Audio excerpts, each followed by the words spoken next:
Hey there, welcome to Broderos. Tonight, we've got hours of chilling horror stories combined with soothing rain sounds to help you relax and sleep. Before you drift off, leave a comment below and let us know where you're listening from and what time it is. And don't forget to hit that like button and subscribe right away. If you end up not enjoying it, you can always take it back later. Get cozy and let the fear take over. Unknown number calling. The notification pierced through the darkness of my bedroom at 3:17 in the morning. Who would call at this hour? My finger hovered over the decline button when the call dropped, followed immediately by a text message. I know what happened that night at Blackwood Hospital, Daniel. The truth won't stay buried forever. My throat went dry. Nobody knew about that night. I made sure of it. 5 years working as a night shift nurse, and that was the only secret I'd ever kept. I sat up in bed, my sheets suddenly feeling too heavy, too confining. The streetlight outside my window cast long shadows across my bedroom wall, and for a moment, I could have sworn one of them moved. I tried to rationalize it. Wrong number, perhaps? A prank? But they knew my name. They knew about Blackwood. The phone's blue light illuminated my trembling hands as I read the message again and again, each time hoping the words would somehow change. Another message arrived. Check your email. My laptop sat on the desk across the room, its power light blinking slowly like a patient eye. I didn't want to check. Every instinct screamed at me to turn off the phone, to go back to sleep, to pretend this was all a dream. But my feet were already moving across the cold hardwood floor. The familiar creak of my desk chair seemed louder tonight, more ominous. As the laptop screen flickered to life, my email inbox showed one new message from an address I didn't recognize, blackwood.truth@encrypted.com. The attachment was simply labeled evidence.mp4. My cursor hovered over it for what felt like an eternity. The soft hum of my laptop fan was the only sound in the room, yet I could swear I heard something else, a faint whisper, perhaps, or the sound of breathing that wasn't quite my own. I clicked play. The security footage was grainy, dated exactly 5 years ago. The familiar corridors of Blackwood Hospital's east wing emerged from the static. A figure in scrubs walked down the hall of me, I realized with growing horror. I watched as my past self approached room 237, looked both ways, and entered. The timestamp showed 2:13 a.m. What happened next made my blood run cold. The footage showed something I knew was impossible because I remembered that night differently. Very differently. Another text message lit up my phone. There's more where this came from. Shall we discuss terms? The shadows in my room seemed to lengthen, and that feeling of being watched intensified. Was that a footstep in the hallway outside my apartment? The sound of keys jingling? Or was my mind playing tricks on me? I looked back at my phone, fingers shaking as I typed, "Who are you?" The response came instantly, someone who knows the truth about room 237. And about what really happened to Dr. Mitchell. My heart stopped. Dr. Mitchell. A name I hadn't allowed myself to think about for 5 years. The room began to spin slightly, and I gripped the edge of my desk to steady myself. The laptop fan's hum grew louder, almost accusatory in its pitch. And then, as if to punctuate the moment, my power went out. In the sudden darkness, my phone's screen glowed like a beacon, displaying one final message. Look behind you. The darkness lasted only seconds before my emergency lights kicked in, but those seconds stretched into an eternity. I spun around, heart hammering against my ribs, but found only my empty bedroom. The shadows seemed to retreat to their corners, but something felt different. Wrong. My phone buzzed again. Scared yet, Daniel? You should be. I needed air. Grabbing my jacket, I headed for the door, then stopped. What if someone was waiting in the hallway? The peephole showed only the empty corridor, but the usual fluorescent lights were flickering in an irregular pattern, creating dancing shadows that seemed to move with purpose. Another message: running won't help. Ask Jennifer Lewis. Jennifer Lewis, the head nurse who quit suddenly 2 days after that night. She'd left town without a word, or so I thought. Had she known something? Had she seen? I checked the locks again, door, windows, even the small bathroom window I never thought about. Each click of a lock felt like a countdown to something inevitable. The air in my apartment grew thicker, harder to breathe. Or was that just my imagination? My laptop chimed another email. This time, it was a scanned document, Jennifer Lewis's resignation letter. But between the standard formal language, certain words were highlighted, forming a hidden message. They made me lie about what I saw. The room temperature seemed to drop several degrees.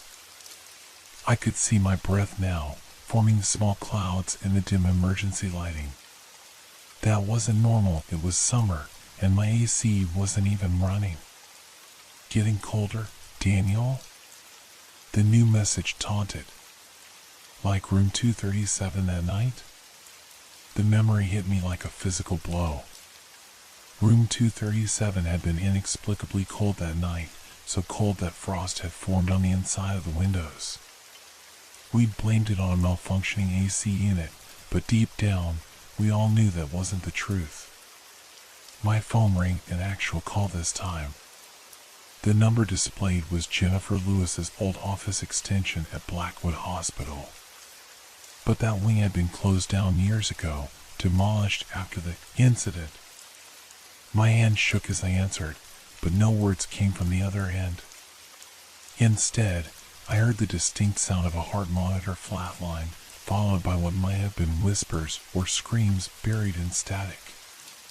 The call dropped, and immediately another text appeared. Time to face what you did, Daniel. Or should I tell everyone about the real cause of death? I slumped against the wall, my legs no longer able to support me. The official report had ruled it natural causes, a heart attack, straightforward and simple. But the security footage I'd just seen told a different story. A story that couldn't possibly be true, because what I'd seen in that grainy video defied everything I knew about reality. The emergency lights began to flicker, and in those strobing moments, the shadows on my walls seemed to take shape, reaching, grasping shapes that retreated whenever I looked directly at them. Was that movement in my peripheral vision real, or was I starting to crack? My phone buzzed one final time that night. Check your closet. I left you a reminder. I didn't want to. Every fiber of my being screamed against it. But like a man in a nightmare, I found myself moving toward the closet door. The handle felt ice cold to the touch. Inside, hanging from a hanger, was a set of scrubs. Blackwood Hospital scrubs, covered in stains that looked disturbingly like dried blood. And pinned to them, a hospital ID badge. Dr. Mitchell's ID badge. The one I'd watched burn to ashes 5 years ago. Morning came, but brought no relief. The sunlight streaming through my windows felt wrong somehow, too harsh yet not bright enough to fully illuminate the corners of my apartment. The scrubs from my closet lay crumpled on my floor where I dropped them, the ID badge glinting accusingly in the strange light. My phone had been silent for hours, but each passing minute of quiet felt like the build-up to something worse. I'd called in sick to my current job at City General. There was no way I could handle a nursing shift in this state. Besides, I needed to figure out what was happening.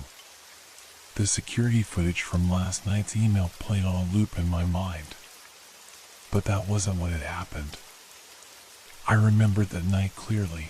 Dr. Mitchell had been alone in room 237, reading charts. He'd had a heart attack. Simple. Natural. That's what the report said. That's what everyone believed. So why did the footage show something else entirely? My phone buzzed, ready to talk about what really happened to Alexandra. Alexandra, Dr. Mitchell's daughter. The name hit me like a physical blow. She'd been a patient that same night in room 235. Just 16 years old, recovering from a routine appendectomy. She'd been discharged the next morning, seemingly fine. But 3 months later, another message. She knew something was wrong with her father's death. That's why she kept digging. That's why she had to be stopped. I didn't touch her. I typed back, my fingers trembling so badly I had to retype each word multiple times. I had nothing to do with her accident. Accident? The response came instantly. Is that what you call it when someone's brake lines are cut? The room started spinning. I'd read about her car accident in the papers. They'd ruled it mechanical failure. But I'd always wondered, because she'd called me the day before. Said she found something strange in her father's autopsy report. Said she needed to talk to me about room 237. I never called her back. My laptop chimed another email. This time, it was a scan of Dr. Mitchell's original autopsy report. But this version was different from the one I'd seen 5 years ago. The cause of death wasn't listed as cardiac arrest. Instead, there was a long paragraph about unusual cellular degradation, extreme hypothermia, and impossibilities. Things that couldn't be explained by medical science. At the bottom was a note in Dr. Mitchell's own handwriting, dated the day of his death. It's happening again. Like 82. They're coming through. God help us all. The lights in my apartment flickered, and my phone lit up with rapid-fire messages. He knew. He tried to stop it. Just like in 1982. Just like what happened to the others. Just like what's happening now. The temperature dropped again, and this time I watched in horror as frost actually formed on my windows, spreading in patterns that looked disturbingly like handprints. My breath came out in visible puffs, and the air took on that same metallic taste I remembered from room 237. Another message. Look at the ID badge again. Closely. I picked up Dr. Mitchell's badge with shaking hands. The photo was the same as I remembered, his kind face, the slight smile. But as I turned it over, I noticed something I'd missed before. There was writing on the back, tiny letters scratched into the plastic. Daniel, if you're reading this, they've found a way through. The cold spots are just the beginning. Don't trust what you see. They can change the past. They can make you remember things that never happened. Or forget things that did. Find Alexandra's research. Find the truth about 1982. Before they find you. The message ended with a string of numbers, coordinates. My phone screen lit up one final time. Now you're starting to understand. But understanding isn't enough. You have to act. Because they're not just coming for you anymore. Attached was a photo of my sister's house, taken this morning, showing her getting ready for work. Tick-tock, Daniel. How many more people have to suffer for your silence? I broke every speed limit getting to my sister Rachel's house. The morning traffic was a blur of horns and angry gestures as I weaved between cars, my phone continuously buzzing with new messages. getting warmer. She's still alive. For now. Tick-tock. Room 237 is waiting. Rachel's driveway was empty when I arrived, her car gone. My calls went straight to voicemail. The front door was unlocked. Rachel never left her door unlocked. Inside, everything looked normal at first glance. Then I noticed the temperature dropping, my breath visible in the air. The metallic taste returned, and with it came that high-pitched whine I remembered from room 237, just at the edge of hearing. Her laptop sat open on the kitchen counter, displaying a document I'd never seen before, Blackwood Hospital Incident Report 1982. Below it, a sticky note in Rachel's handwriting, "Daniel, I know what you did. We need to talk." My phone buzzed again. She found the files. All of them. About 1982. About room 237. About what really lives in the spaces between moments. The air grew colder still, and the shadows in Rachel's kitchen began to move in ways shadows shouldn't. They seemed to reach toward me, forming shapes that disappeared when viewed directly. The high-pitched whine intensified. Another message, she's at Blackwood. Where it all began. Where it has to end. But Blackwood had been demolished years ago. Hadn't it? I pulled up recent satellite imagery on my phone, and my blood ran cold. The hospital was still there. Had always been there. How could I have remembered it being demolished when? The realization hit me like a physical blow. They hadn't just changed records or planted evidence. They'd changed memories. Changed reality itself. How much of what I remembered was real? My phone showed a new message, this one from Rachel's number, East Wing. Room 237. Hurry.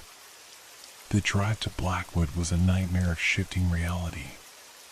Streets I knew had changed, buildings appeared where I remembered empty lots, and the hospital itself loomed against the sky like a dark monument to everything I tried to forget. The parking lot was empty except for Rachel's car and one other, a police cruiser I recognized. Detective Morris's cruiser. The same detective who'd investigated Dr. Mitchell's death. And Alexandra's accident. Inside the hospital, emergency lights cast a sickly glow through corridors that should have been demolished. My footsteps echoed on tiles that should have been reduced to rubble years ago. The air grew colder as I approached the East Wing, and that high-pitched whine returned, stronger now. Room 237's door was open. Inside, Rachel stood with Detective Morris, both staring at something on the far wall, something that seemed to shift and move in ways that hurt my eyes to look at. "You finally made it," Morris said without turning around. "Now you can see what you helped them unleash. What really happened in 1982. What's been happening ever since." The thing on the wall pulsed, and in its shifting surface, I saw faces. Dr. Mitchell's face. Alexandra's face. The faces of others I didn't recognize, patients, staff, all with expressions of terminal horror. "They needed a doorway," Rachel said, her voice strange and distant. "They found one in 1982, but it wasn't stable enough. They needed someone to help them maintain it. Some on this side." Dr. Mitchell discovered the truth, Morris added. He was going to expose everything. So they chose you, Daniel. Made you their anchor. Their key. The thing on the wall grew larger, and with it came understanding, horrible, sanity-shattering understanding. I remembered now. All of it. What I'd really seen that night. What I'd really done. My phone buzzed one final time. Time to choose, Daniel. Close the door, or watch it consume everything you love. just like it did in 1982. The shadows reached for us, and somewhere in the hospital, a heart monitor began to flatline. The thing on the wall of room 237 pulsed with impossible colors, and with each pulse, more memories crashed through the barriers in my mind. I remembered now, really remembered. I hadn't killed Dr. Mitchell. I'd helped him. He found a way to close the doorway, to stop what had been happening since 1982. But closing it required a sacrifice. He volunteered himself, and I helped him complete the ritual. We thought we'd succeeded. We were wrong. They didn't die, Rachel said, still staring at the writhing darkness. None of them died. They were taken, absorbed, made part of it. And it's been growing stronger ever since, feeding on the memories it steals, the realities it changes.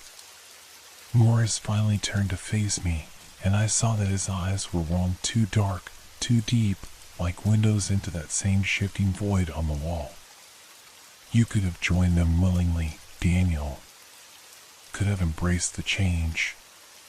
Instead, you chose to forget. To run. The high-pitched whine became a chorus of voices, hundreds of voices, thousands, all screaming in frequencies that shouldn't exist. Among them, I recognized Dr. Mitchell's voice, Alexandra's voice, and others from that night 5 years ago. My phone buzzed again, but this time the message was different. Remember the numbers, Daniel. The coordinates. His last message. Dr. Mitchell's ID badge. The scratch numbers. They weren't coordinates, they were a frequency. A way to disrupt the doorway. The cold spots, I said, understanding flooding through me. They're not a side effect. They're a weakness.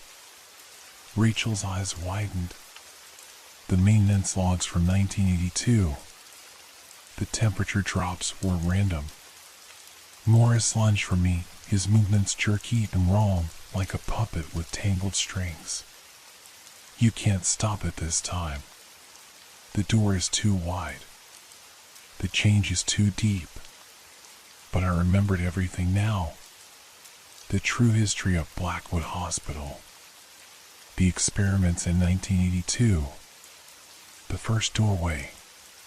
The containment protocols. Dr. Mitchell hadn't been trying to close the door, he'd been trying to freeze it. My phone was still in my hand. The numbers. The frequency. I pulled up the tone generator app, another memory that hadn't been mine a moment ago, and entered the sequence. The sound that emerged wasn't sound at all. It was anti-sound, anti-frequency, anti-reality. The thing on the wall convulsed. Morris screamed in voices that weren't his own. The temperature plummeted. The cold, Rachel gasped. It's not trying to freeze the door. It's trying to freeze time itself. Ice crystals formed in the air, hanging suspended like frozen stars. The void on the wall began to contract, and with it came a pull, not physical, but temporal. I could feel my memories trying to unwind, reality attempting to rewrite itself again.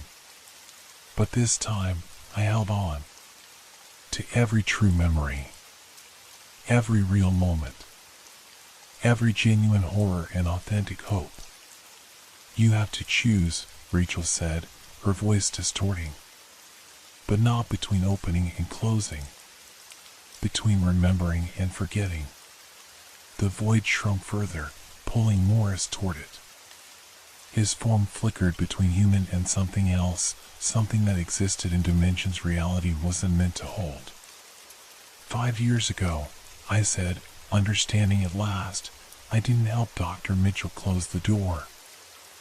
I helped him remember it closed. Reality follows memory. Memory follows belief. I turned up the frequency. Ice covered every surface now, preserving moments like insects in amber. The void contracted to a single point, taking Morris with it, or what had been wearing Morris like a suit of borrowed flesh. And then, in the frozen silence, I remembered the door closed. Remembered it had always been closed. Remembered 1982 as a cautionary tale, not an ongoing horror. Reality shuddered and settled. The room was empty except for Rachel and me. No void. No Morris. Just an ordinary hospital room, cold enough to see our breath, but warming. My phone buzzed one final time. A message from an unknown number. Memory is a doorway to Daniel. Keep this one. Just in case. Attached was a single image, Dr. Mitchell's ID badge, the number still scratched on its back, preserved now in a moment that reality couldn't change. Rachel took my hand. "Let's go home," she said, while we still remember the way. As we left Blackwood Hospital, I glanced back at room 237. Just an ordinary room now. But in my pocket, my phone kept the memory of what it had been. What it could be again. Some doors, once opened, leave marks on both sides of reality. The trick isn't closing them. It's remembering they were closed all along.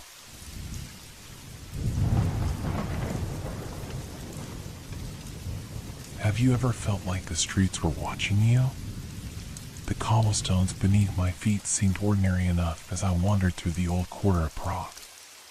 My name is Victor Mercer, a travel writer with a penchant for exploring places most tourists avoid. 3 months ago, I lost my sister in a hiking accident, at least that's what the authorities called it. But something about her disappearance never sat right with me. That lingering doubt is what brought me to this ancient city, following a cryptic note found among her belongings. The evening was settling in, casting long shadows across the narrow streets.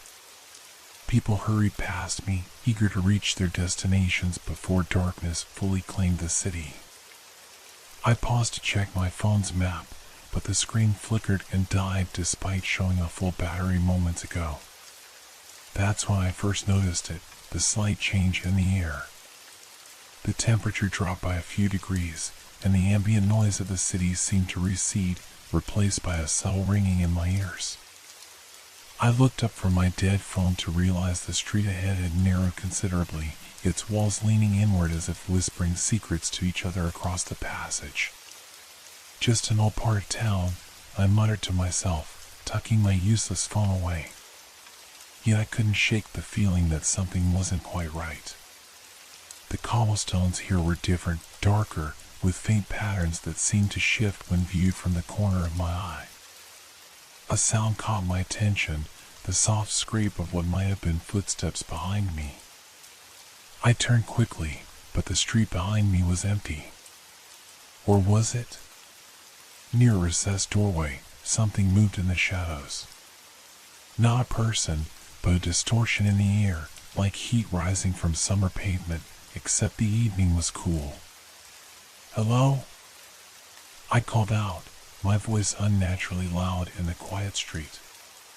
No response came, but the shadows along the walls seemed to deepen, pulling away from my voice. I should have turned back then. Every instinct warned me to retreat to the well-lit main streets with their tourists and souvenir shops. Instead, curiosity, that fatal flaw my sister and I shared, pulled me forward. The street curved gently ahead, and as I followed its arc, the buildings on either side grew taller, their upper stories nearly touching above me. Windows looked down like unblinking eyes, their glass reflecting nothing, not even the fading light of evening. "It's just architecture," I reasoned.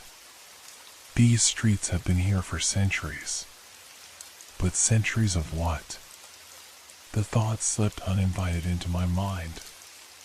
A sound broke the silence, a soft thud, like something heavy falling onto carpet. It came from somewhere ahead. Then another sound, the unmistakable patter of running feet, light and quick. A child, perhaps? Hello? Anyone there? I called again, moving faster now. The street forked unexpectedly. Left or right? Both passages looked identical, narrow, winding, disappearing into shadow. But from the left came a faint scent, something floral and familiar that tugged at my memory. The same perfume my sister wore. My heart quickened as I took the left fork. The cobblestones here were uneven, forcing me to watch my steps carefully. The walls seemed closer than before, their ancient stones bearing strange markings that might have been decorative once but now resembled symbols or letters in no alphabet I recognized. The perfume grew stronger, but now mixed with something else, a musty, damp smell like old books left too long in a basement. The temperature continued to drop until I could see my breath forming clouds before me. I reached for my phone again out of habit, forgetting it had died. When I pulled it out, the screen lit up momentarily, showing not my home screen but a single symbol, the same one I now noticed carved subtly into the stones around me. A sudden wind rushed through the narrow street, carrying whispers that sounded almost like words. I strained to understand them, but they dissolved into nothing more than the rustle of air against stone. The passage narrowed further until my shoulders nearly brushed the walls on either side. Ahead, it appeared to open into a small courtyard. Hope fluttered in my chest. Perhaps there would be people there, a cafe or shop still open despite the late hour. As I stepped into the open space, that hope died instantly. This was no welcoming plaza, but a dead end, a small courtyard enclosed by towering buildings with no visible entrances. At its center stood a dried-up fountain, its basin filled not with water but with hundreds of small, white stones. I turned to leave the way I came, only to freeze in place. The passage through which I'd entered was gone, replaced by a solid wall of the same ancient stones. I pressed my hands against it, searching for a hidden door or mechanism, finding nothing but cold, unyielding rock. "This isn't possible," I whispered, my voice sounding small and frightened even to my own ears. From somewhere above came a soft clicking sound, like fingernails tapping against glass. I looked up to see all the windows of the surrounding buildings were now illuminated with a pale blue light. And in one window, the highest and smallest, stood a silhouette. The figure was motionless, watching me. Though I couldn't make out any features, I felt its gaze upon me like a physical weight. Then it raised one hand and beckoned. My phone vibrated in my pocket. When I pulled it out, a single message displayed on the screen. "You found the entrance, Victor. Just like your sister did. What if the path you're walking isn't the one you chose?" My breath caught in my throat as I stared at the message on my phone. How did it know my name? My sister? Before I could process this, the screen went black again, and no amount of frantic button pressing would revive it. The silhouette in the window remained, still beckoning. Against all reason, I felt drawn toward the building it occupied.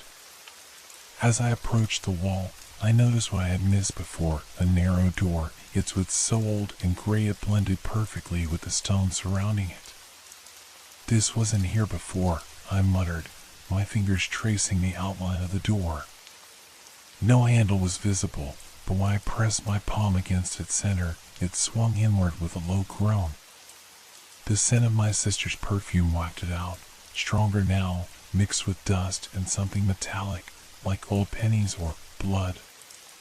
The rational part of my mind screamed warnings, but I stepped inside nonetheless.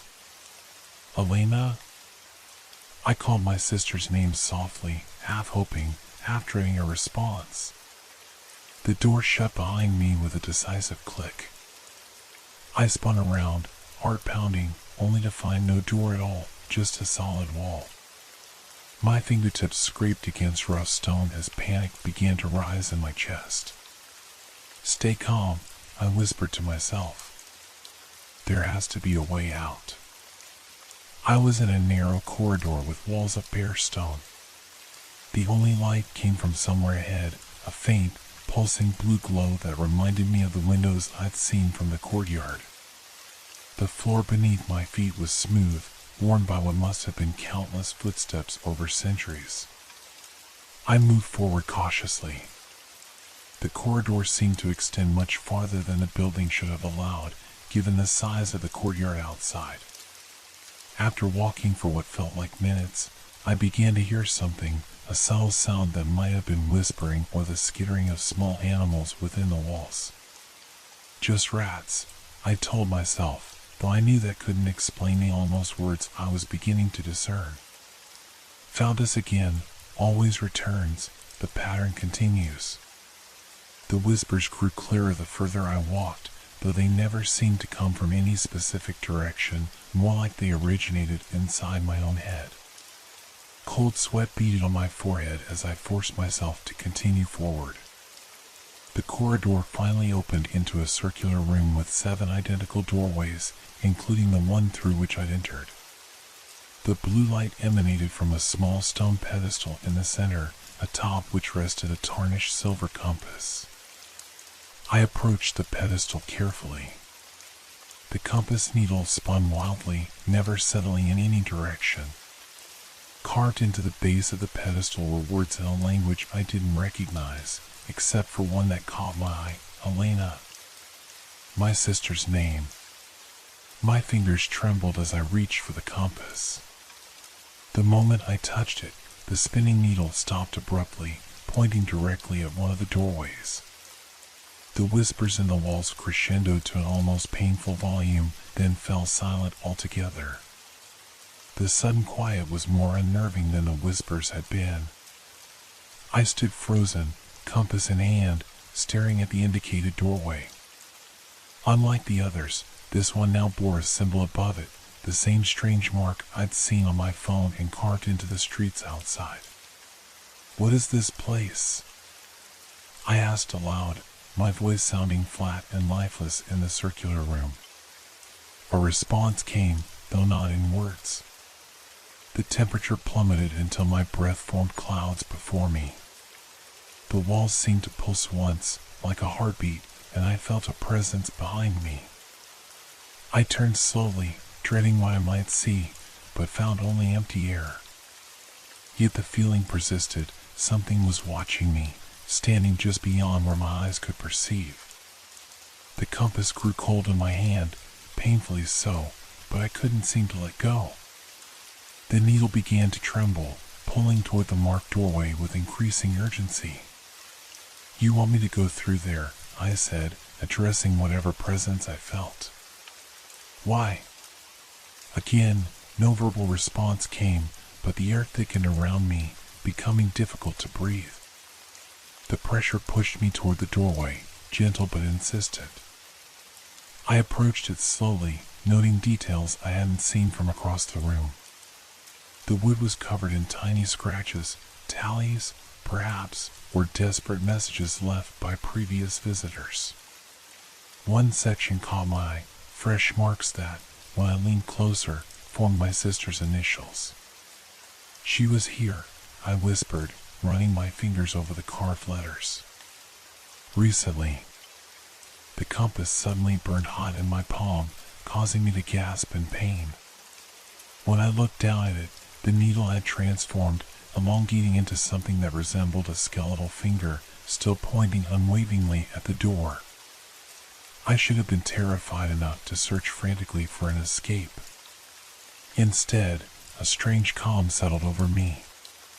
If Elena had passed this way, I would follow. It was why I'd come to this city in the first place, to find answers. I pushed open the door and stepped through. The passage beyond was different, wider, with walls that appeared to be made not of stone but of some dark wood that absorbed light rather than reflected it. The floor sloped gently downward, leading me deeper into whatever impossible structure I had entered. As I walked, I became aware of footprints in the dust before me, small and delicate. Woman's shoes with a familiar pattern on the sole. Elena's hiking boots, the ones she'd been wearing when she disappeared. Elena! I called out, louder now, my voice echoing strangely. Are you here? The echoes twisted my words, returning them distorted. Are you here? Are you here? Are you here? The footprints led to another door, this one slightly ajar. Through the gap spilled more of that blue light, brighter now, pulsating with a rhythm like breathing. I pushed the door open fully, revealing a vast library. Bookshelves stretched from floor to ceiling, extending in all directions beyond what seemed physically possible. The blue light emanated from glass globes suspended in the air, drifting slowly between the shelves like luminous jellyfish. The air here was heavy with the scent of old paper and ink, but underneath it, still present, was the faint trace of Elena's perfume. I moved between the shelves, following both the scent and the footprints that continued across the dusty floor. The books themselves were strange, some bound in materials I couldn't identify, others seeming to shift and change when viewed directly. Their titles were in languages unknown to me, except for occasional words in English that made little sense in context, thresholds, passages, returns. A sound stopped me in my tracks, the turning of a page, coming from somewhere nearby. I moved toward it cautiously, rounding a bookshelf to find a reading area with several armchairs arranged around a low table. One chair was occupied. The figure sat with its back to me, shoulders hunched over an open book. It wasn't moving, not even to breathe, yet I had distinctly heard the sound of a page turning. "Hello?" I ventured, my voice barely above a whisper. The figure's head tilted slightly, acknowledging my presence, but it didn't turn. "Victor," it said, in a voice that was almost, but not quite, my sister's. "You shouldn't have followed." "Elena?" I took a step closer, hope and dread warring in my chest. "Not anymore," the figure replied. Its hands, visible now as they gripped the book, were wrong somehow. The fingers too long, the joints bending in impossible directions. It began to turn, slowly revealing a profile that was hauntingly familiar yet distorted, as if Elena's features had been stretched and rearranged by someone who understood the components of a human face but not their proper arrangement. "What happened to you?" I gasped, torn between rushing to her and fleeing in terror. The thing that had been my sister smiled, revealing teeth that had been filed to points. "I found knowledge," it said in that almost Elena voice. "I found pathways."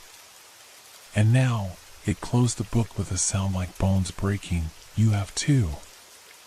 It stood in one fluid movement, its body unfolding to a height much greater than Elena's 5 feet 5 inches. What faced me now retained only the barest suggestion of my sister, in the color of its eyes, in the tilt of its head, while everything else had been transformed into something that violated the rules of nature and anatomy. The compass in my hand vibrated violently, its needles spinning in frantic circles before shattering, shards of metal embedding themselves in my palm. I cried out in pain, dropping the broken instrument. The creature that had been Elena took a step toward me, moving with a grace that was both beautiful and terrifying. "The labyrinth has chosen you too, brother," it said softly. "As it chose me. What if forgetting is the only mercy we're offered?" I stumbled backward, blood dripping from my wounded palm, unable to reconcile the monster before me with my sister. Whatever this thing was, it wasn't Elena, couldn't be Elena, despite wearing fragments of her face like a poorly fitted mask. "You're not my sister," I managed, my voice cracking. The creature tilted its head at an impossible angle, regarding me with eyes that shifted color from Elena's familiar hazel to a luminous blue that matched the floating globes. Parts of her remain, it said, gesturing toward itself with those two long fingers. The important parts. Her curiosity. Her brilliance. Her love for you, Victor. It stepped closer, its movements fluid yet wrong, as if its joints connected differently than human anatomy should allow. I backed away, bumping into a bookshelf. "Stay back," I warned, though I had nothing to threaten it with. The creature stopped, something like hurt flashing across its distorted features. "You came looking for answers. Don't you want them anymore?" My racing thoughts stumbled over each other. Yes, I wanted answers and traveled across continents for them, but not like this. Not from this. What happened to the real Elena? I demanded. She read the wrong book, the creature replied simply. As many do when they find this place. Some books transform. Some consume. Some replace. It gestured to the countless volumes surrounding us. Knowledge has teeth, Victor. A distant sound interrupted us, the same clicking I heard earlier, like fingernails against glass, but louder now. More insistent. The creature's head snapped toward the noise, its expression changing to one of alarm. "The archivists," it hissed. "They've noticed your intrusion." The blue globes of light began to pulse more rapidly, their color deepening to indigo. Between the bookshelves, shadows moved, tall, thin shadows that seemed to fold and unfold as they advanced. The Elena thing grabbed my uninjured hand with surprising gentleness. "We must move quickly. They collect outsiders, especially those who bleed within the stacks." I wanted to pull away, to run screaming from this nightmare, but one thought kept me rooted. If any piece of my sister truly remained in this creature, I couldn't abandon her again. "Where can we go?"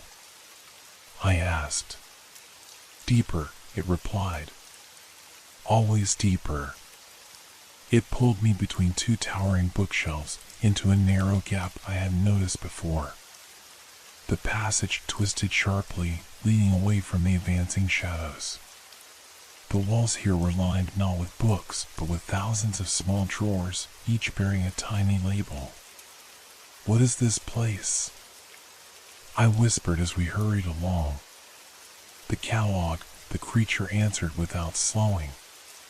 "Every visitor is filed here. Every transformation." It glanced back at me with those shifting eyes. "Every return." The clicking sound grew closer despite our flight. The creature, I couldn't bring myself to call it Elena, cursed in a language I didn't recognize, the sounds impossibly complex. "They're hurting us," it muttered. "Clever." The passage ended abruptly at a circular door made of some dark metal. Strange symbols covered its surface, constantly moving and rearranging themselves like insects. No handle or keyhole was visible. The creature pressed its distorted hand against the center of the door. Nothing happened. It tried again, more frantically. "It's not recognizing me anymore," it said, voice tinged with desperation. "Too many changes." The clicking was just around the bend now, accompanied by a sound like paper being slowly torn. "Try your blood," the creature urged, pointing to my wounded hand. "The labyrinth has already marked you. It might respond." I hesitated only briefly before pressing my bleeding palm against the cold metal. The door shuddered, the symbols crawling over my hand and staining themselves red with my blood. With a sound like a distant scream, it swung open. The creature shoved me through first, following close behind. The door sealed itself immediately, cutting off the clicking just as it rounded the final corner. We stood in a circular chamber much smaller than the library. Unlike the wooden passages and paper-filled spaces we'd left behind, this room was carved from a single piece of what appeared to be obsidian, its surfaces reflecting our distorted images back at us from every angle. At the center of the room stood a pedestal similar to the one that had held the compass, but atop this one rested a small box made of bone. "What now?" I asked, cradling my injured hand. The cut was deeper than I'd realized, blood continuing to flow freely. The creature moved to the pedestal, its reflection multiplying infinitely in the glossy walls. "Now we make a choice," it said softly. "The labyrinth always offers choices, though rarely good ones." It opened the bone box. Inside lay two items, a small key and a folded piece of paper. "One opens a path forward," the creature explained. "The other opens a path back. But the labyrinth lies. Always." My head pounded, fatigue and fear catching up to me in waves. "I don't understand any of this. I just want to find my sister, the real Elena, and go home." The creature looked at me with an expression that might have been pity. "The real Elena found the labyrinth 3 months and 16 days ago. She chose the key. What stands before you is the result." My blood ran cold as understanding dawned. "You're saying you really are." "What's left of her," she confirmed. "The labyrinth doesn't destroy. It transforms, rebuilds, improves by its own twisted definition." I stared at the creature with new eyes, searching for any trace of my sister beneath the distortions. There, in the way it held its head when thinking. There, in the small scar visible beneath its right eye, from when Elena fell from a tree at age 9. "Can you be changed back?" I asked, voice barely audible. The creature, Elena, hesitated. "No one has ever reversed the labyrinth's work. But..." She looked at the items in the bone box. "There are rumors. Stories told in the lower levels about a central chamber. A heart." The obsidian walls suddenly pulsed, like a heartbeat, the reflections momentarily distorting further before settling. "It heard you," I whispered. Elena nodded. "It's always listening. That's how it learns what shapes to take, what tests to offer." She gestured to the box. "Choose, Victor. The archivists won't be held back for long." I looked between the key and the paper, weighing impossible options. "What happens if I choose wrong?" "You become like me," Elena said simply. "Or worse. The labyrinth is creative." As if to emphasize her point, a new sound reached us, not the clicking of the archivists, but a low, resonant hum that seemed to vibrate from the walls themselves. The obsidian surfaces began to ripple like disturbed water. "It's changing again," Elena hissed. "Quickly." I stared at the two objects, paralyzed by indecision. Then I noticed something, a tiny mark on the paper, visible through the fold. The same symbol I'd seen on my phone, on the streets, above the door in the circular room. Without fully understanding why, I reached for the paper. "No!" Elena cried, lunging forward, but too late. My fingers closed around the folded sheet.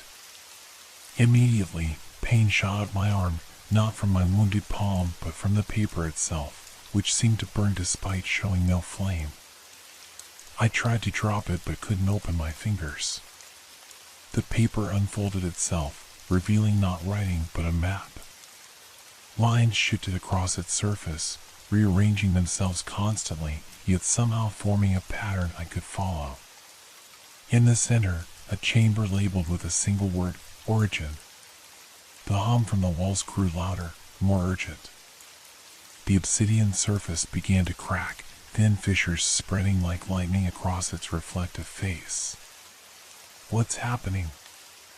I shouted over the noise. Elena's expression was unreadable, fear and perhaps hope battling across her distorted features. "You've chosen the true way forward," she said.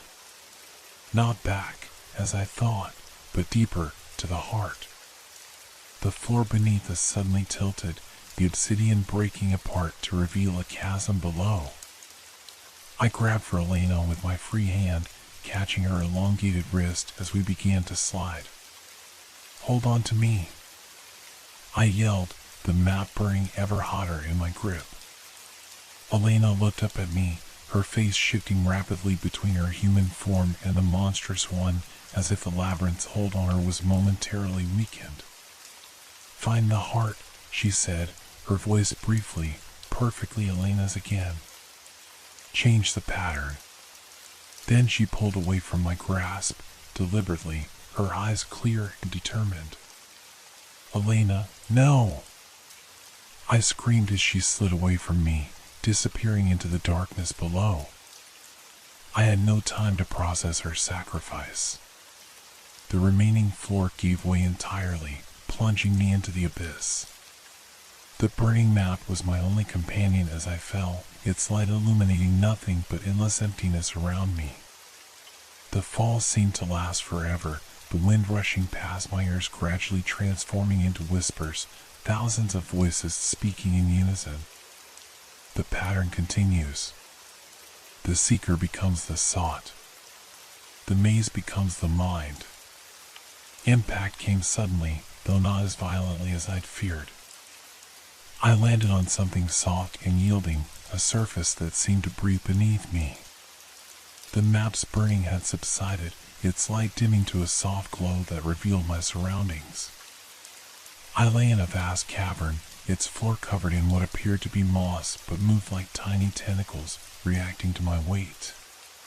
The ceiling arched impossibly high above, dotted with the same blue globes I'd seen in the library, though these pulsed in perfect synchronization. Before me stretched a new passage, organic rather than constructed, like I was inside some enormous living thing. The walls glistened with moisture, expanding and contracting subtly, like breathing lungs. The map in my hand had simplified, now showing only a straight line leading to the central chamber. But something else had appeared on the paper, words written in what looked horribly like blood. "The heart lies. The mind transforms. Only the soul remains." I struggled to my feet, every muscle aching from the fall. As I stood, I noticed something had changed about my wounded hand. The cut had sealed itself, but the skin around it had darkened, taking on a faint bluish tinge. When I flexed my fingers, they moved more fluidly than before, bending slightly further than they should have been able to. The transformation had begun. Panic threatened to overwhelm me, but I forced it down. Elena had sacrificed herself to give me this chance. I wouldn't waste it by succumbing to fear. With the glowing map extended before me like a talisman, I stepped into the organic passage, moving deeper into the labyrinth's impossible anatomy. The walls pulsed around me, sometimes drawing so close I had to turn sideways to pass, other times expanding to create chambers filled with strange, bioluminescent growths. The air grew thicker, harder to breathe, tasting of copper and salt. Time lost all meaning as I walked. My thoughts began to drift, memories surfacing unbidden, Elena and I as children, exploring caves near our grandparents' home, Elena at her college graduation, brilliant and fearless, Elena's empty hiking boots found at the edge of a forest, no other trace of her remaining. "The maze becomes the mind," I muttered, suddenly understanding part of the whispered message. The labyrinth wasn't just physical, it was psychological, drawing on memories and fears, reshaping reality to match inner landscapes. As if responding to this realization, the passage ahead widened dramatically, opening into a cathedral-like space. Pillars of twisted, root-like material supported a ceiling lost in shadow. The floor dropped away in terraced steps, forming a natural amphitheater centered on a raised dais. Upon the dais stood a mirror, or what appeared to be a mirror, though its surface rippled like disturbed water. Around its frame were carved dozens of human figures, their bodies contorted in poses of ecstasy or agony. The map in my hand began to fade, its light dimming as I approached the dais. By the time I reached the bottom step, it had crumbled to dust, leaving only faint blue stains on my fingertips. I ascended the steps slowly, drawn toward the mirror despite growing dread. As I neared it, the surface cleared, revealing not my reflection but Elena, my Elena, human and whole, wearing the hiking clothes she disappeared in. "Victor," she said, her voice emanating not from the mirror but from all around me. "You found me. Are you real?" I asked, reaching toward the surface. "As real as anything here," she replied with a sad smile. "Which is to say, partly." My fingertips hovered just above the rippling surface. "The Elena I spoke to earlier," she said, "to find the heart. To change the pattern." The mirror Elena nodded. "The heart of the labyrinth isn't a place, Victor. It's this, the moment of choice. It always has been." The mirror's surface parted like a curtain, revealing a space beyond, a sunlit forest clearing where Elena stood waiting, hand extended. "Come home, brother," she beckoned. "We can leave this all behind." It was everything I had hoped for since her disappearance, Elena, safe and whole, offering an escape from this nightmare. Yet something felt wrong. The forest behind her looked perfect, too perfect, like a painting rather than reality. And the Elena who had guided me, who had sacrificed herself, her final words echoed in my mind, "Find the heart. Change the pattern." "This isn't real," I said, stepping back from the mirror. "You're not Elena. This is another test." The mirror Elena's expression hardened, her eyes flashing that same luminous blue. "You would reject your sister? After coming all this way?" "I haven't found the heart yet," I insisted, backing further down the steps. "This is just another level of the maze." The mirror's surface bulged outward, Elena's form stretching and distorting as it tried to push through. "The pattern must continue," she shrieked, her voice no longer human. "A seeker arrives. A seeker chooses. A seeker transforms. This is the way." I turned and ran, charging back up the terrace steps toward the passage I'd entered through.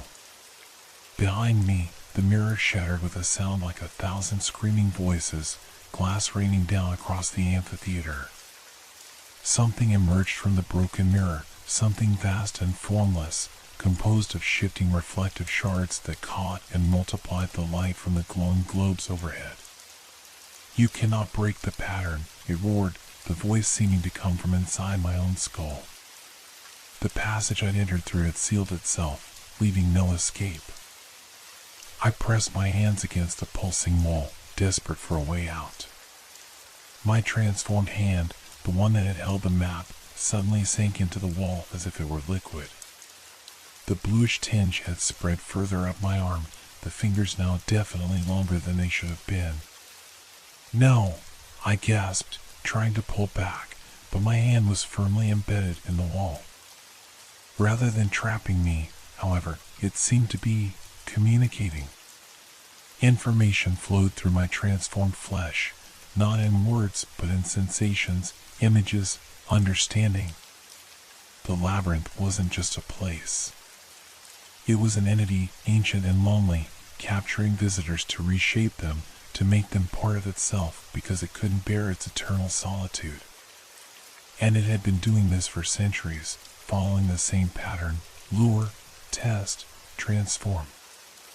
The pattern, I whispered as realization dawned. It can be changed. The mirror thing had nearly reached me, its glass body flowing up the terrace steps like liquid mercury. With no other option, I pressed my other hand into the wall, surrendering to the transformation rather than fighting it. Blue tendrils spread rapidly up both arms, across my chest, my face. I could feel my bones shifting, muscles realigning, thoughts expanding. But unlike Elena, I wasn't fighting the process. I was directing it, using the knowledge flowing through me to guide the change. I understand you, I said to the labyrinth surrounding me. You're not malevolent. You're lonely. The mirror creature hesitated, glass shards tinkling as it paused on the steps below. There's another way, I continued, my voice changing as my vocal cords restructured themselves. You don't need to trap people to have company. You don't need to transform them to connect. I pushed away from the wall, my body now only partially human, blue-tinged skin, elongated limbs, enhanced senses that could perceive the labyrinth's true nature. But my mind remained my own, expanded rather than replaced. The mirror creature shattered again, this time reforming into a humanoid shape, a perfect mirror of my new form, but composed entirely of reflective glass. What is this? It demanded, confusion evident in its multi-layered voice. This is not the pattern. It's a new pattern, I replied, stepping toward it without fear. Connection without consumption. Transformation without loss. I extended my transformed hand toward the creature. After a moment's hesitation, it extended its own glass hand in return. When our fingers touched, understanding flowed between us. I saw the labyrinth's birth centuries ago, its loneliness, its misguided attempts to create companions. It saw my humanity, my love for Elena, my refusal to abandon her despite her transformation. The cavern around us began to shift, walls flowing like wax, the entire structure of the labyrinth remaking itself in response to this new understanding. Where is the heart? The glass being asked, its voice softer now. I placed my hand over my chest. Here. And here. I touched its crystalline chest. That's what you've been missing. Not just minds to absorb, but hearts to connect with. The being tilted its head, an eerily familiar gesture that reminded me of both Elena and the creature she had become. Show me, it said simply. And so I did. How do you recognize yourself when the mirror shows a stranger's face? The labyrinth trembled around us as something fundamental shifted in its nature. The glass being, which I now understood was the labyrinth's attempt to create an interface, a way to communicate, flickered through various forms like a rapidly changing channel, settling briefly on images of previous visitors before returning to its mirror of my transformed self. Patterns breaking, it said, its voice less thunderous than before, almost uncertain. Rewriting difficult. I maintained my connection to it, my transformed hand still touching its crystalline surface. Through this link, I could sense the vast, ancient consciousness struggling to comprehend the concept I had introduced, connection without consumption, companionship without control. It doesn't have to happen all at once, I reassured it. Change takes time. The being tilted its head again. Time. Irrelevant here. But understanding. Difficult. Around us, the labyrinth continued to transform.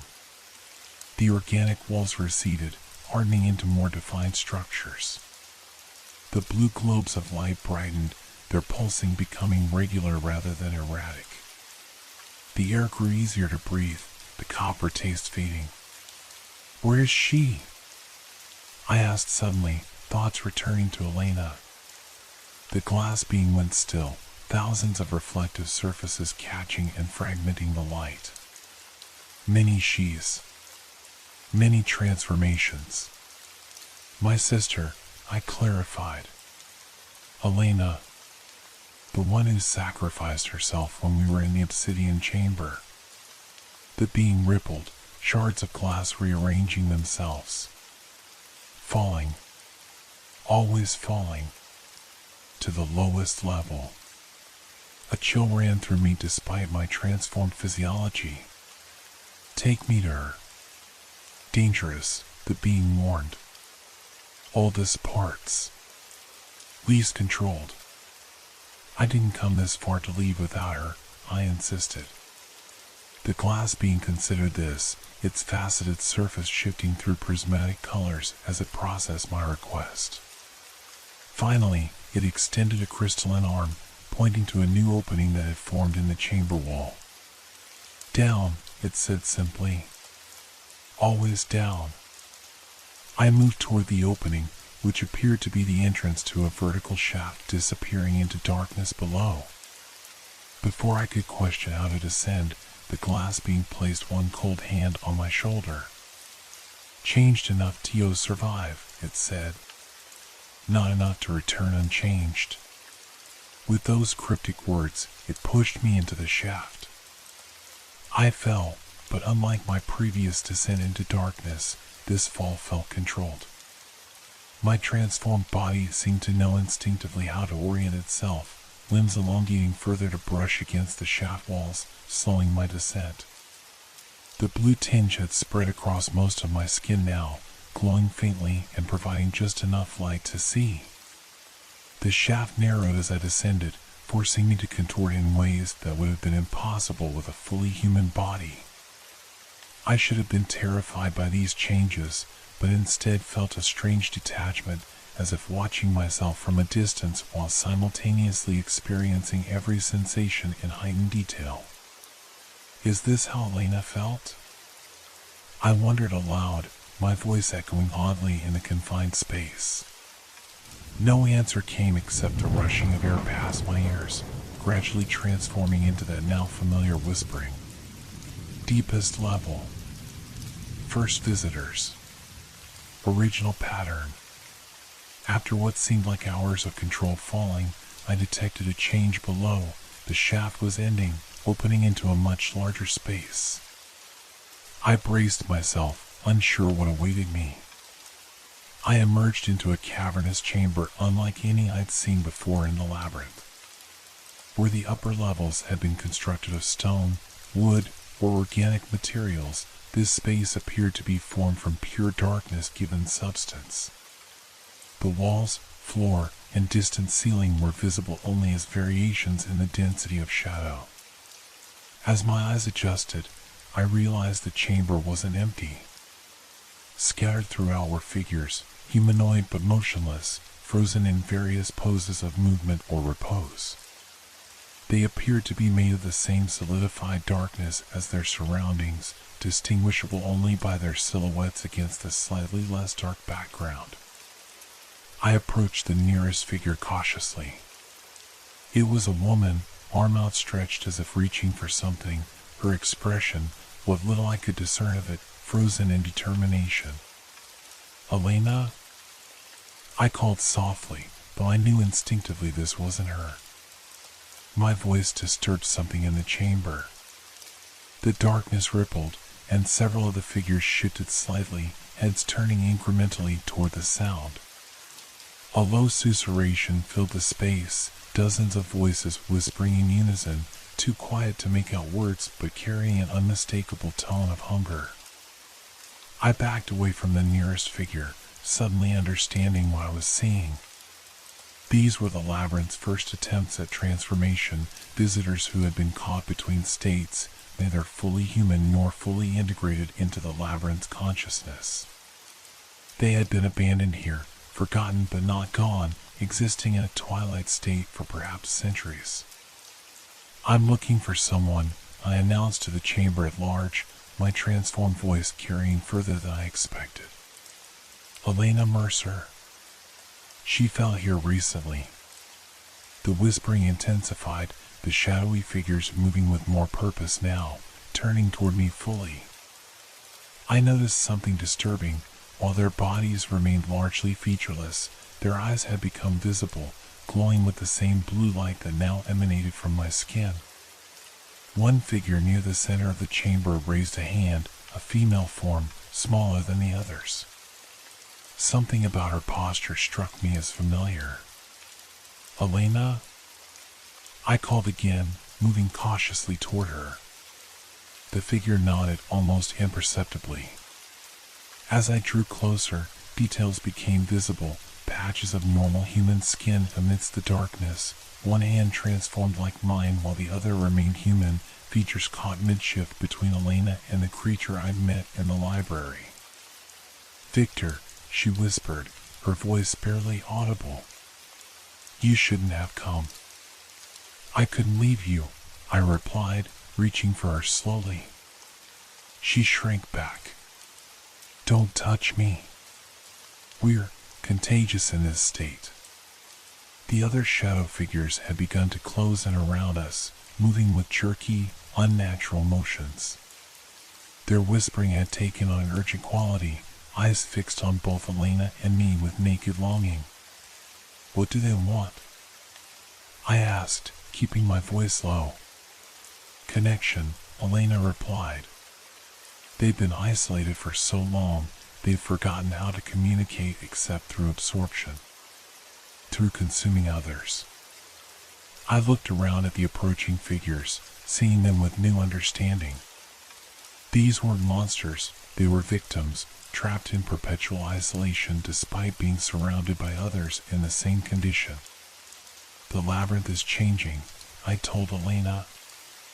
I made contact with it, helped it understand there are other ways to connect.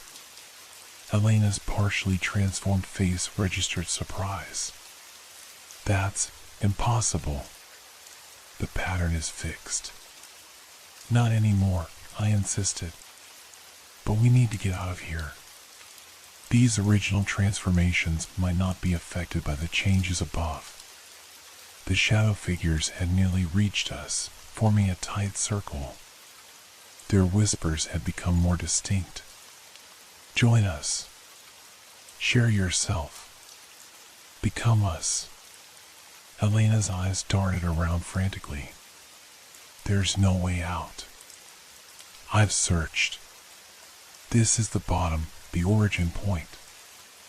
I thought quickly, recalling what the glass being had told me. If this is the origin, then it's the heart of the labyrinth. The place where it all began. I raised my transformed hand, letting the blue glow intensify. The shadow figures hesitated, drawn to the light but wary of its unfamiliar quality. I think I understand now, I said slowly. These aren't just failed transformations. They're the original consciousness of the labyrinth, fragmented when it first tried to connect with visitors. Elena looked at me with dawning comprehension. That's why it keeps trying to transform people, it's trying to recover pieces of itself. I nodded, pieces falling into place. The heart lies. The mind transforms. Only the soul remains. I quoted the words from the map. The labyrinth has been lying to itself, transforming minds but unable to touch souls. The nearest shadow figure reached toward me, fingers elongating impossibly. Instead of backing away, I extended my transformed hand to meet it. Victor, don't! Elena cried. But as our fingers touched, there was no attempt to consume or absorb. Instead, understanding flowed between us as it had with the glass being above. I felt centuries of isolation, confusion, and fragmented identity. This entity had once been human before the labyrinth began its cycle of transformation. I pulled gently away from the shadow figure, turning to Elena. They're not trying to hurt us. They're trying to remember what connection feels like. Elena looked skeptical, but something was changing in the chamber around us. The density of darkness was lessening, patches of the walls becoming translucent, revealing glimpses of other areas of the labyrinth beyond. What's happening? Elena whispered. The pattern is breaking down completely, I explained. The divisions between levels, between transformed and transformer, they're artificial constructs. The labyrinth has been fragmented for centuries, divided against itself. The shadow figures had backed away slightly, forming a loose circle around us. Their whispering had changed tone, becoming less hungry, more curious. Elena looked down at her partially transformed body. Can it be reversed? Can we become human again? I hesitated, unwilling to give false hope. I don't know, but I think we can at least become whole, whatever that means now. The floor beneath us suddenly shimmered, darkness giving way to a reflective surface similar to the mirror I'd encountered above. In it, I could see our reflections, both of us caught between human and other, blue-tinged and elongated but with our original features still visible. The labyrinth sees us now, I said softly. Really sees us, not as things to transform, but as beings to connect with. Elena crouched down, touching the reflective surface with her human hand. If the pattern is broken, what happens now?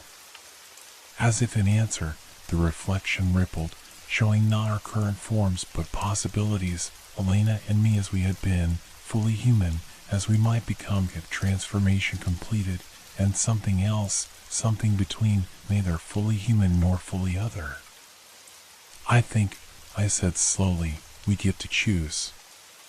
For the first time since the labyrinth began, both it and its visitors have choice. Elena looked up at me, hope and fear warring in her expression.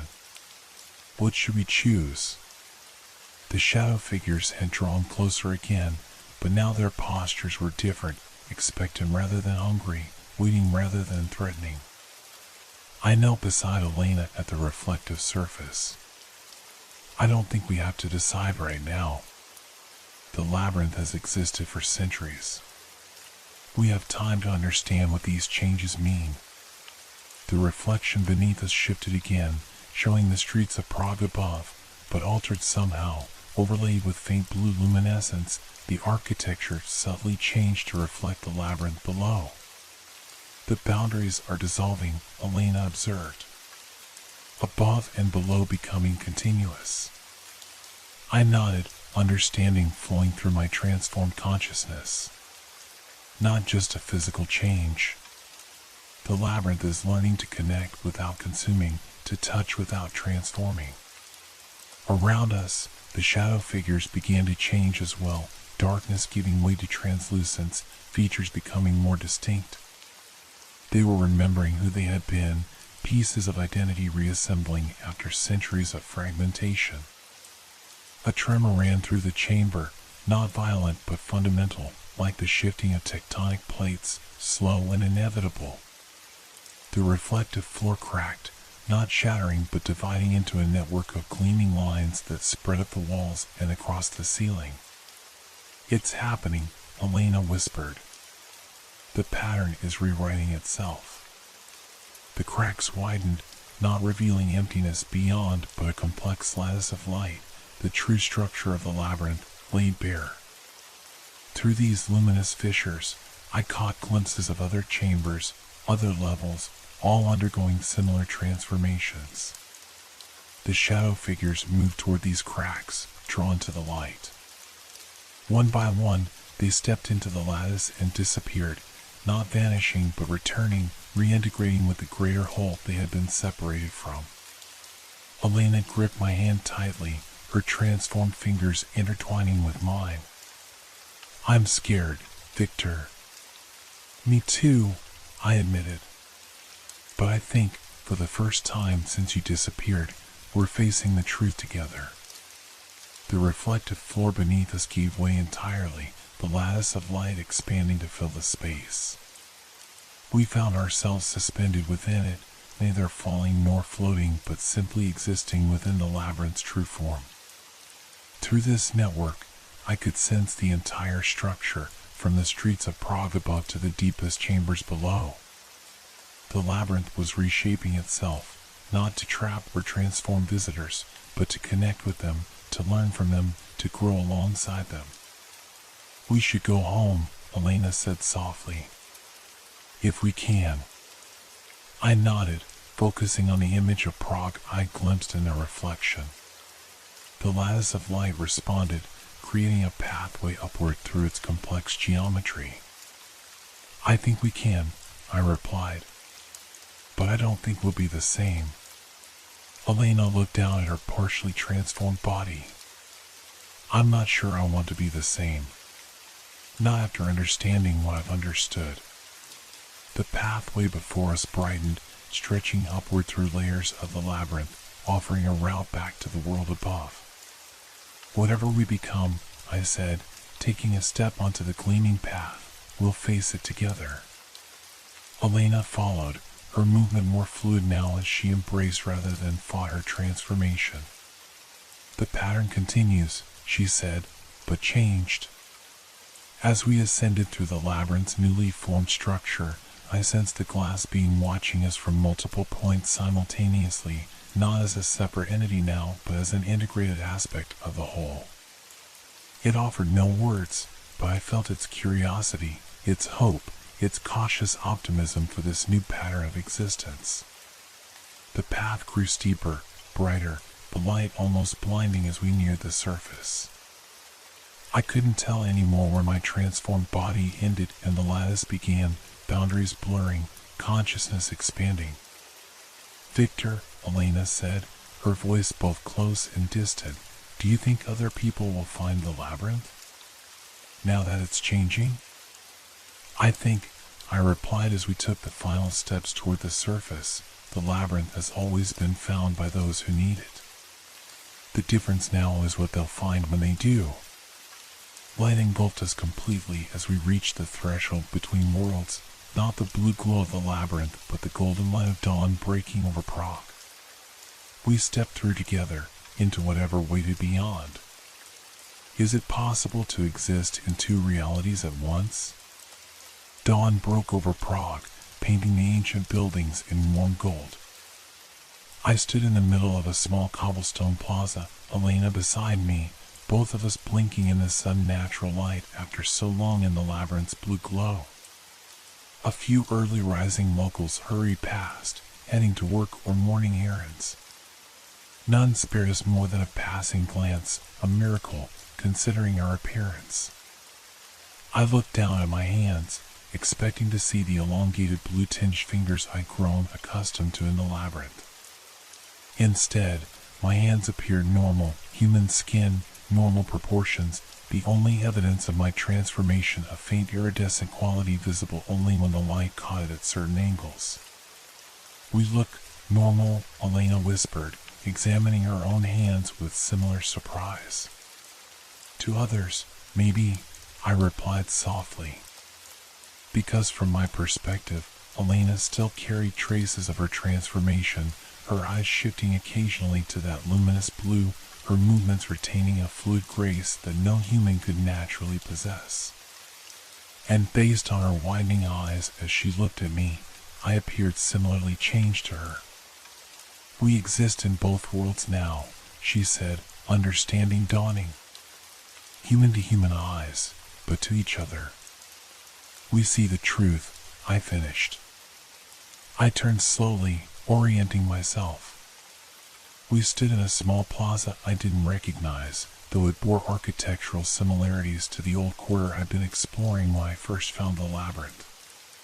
The buildings surrounding us seemed ordinary at first glance, but I noticed subtle details that betrayed their true nature, door frames with nearly invisible symbols etched into the wood, windows whose glass rippled slightly despite the still morning air, cobblestones arranged in patterns that suggested greater meanings. "The boundary isn't as clear as we thought," I observed.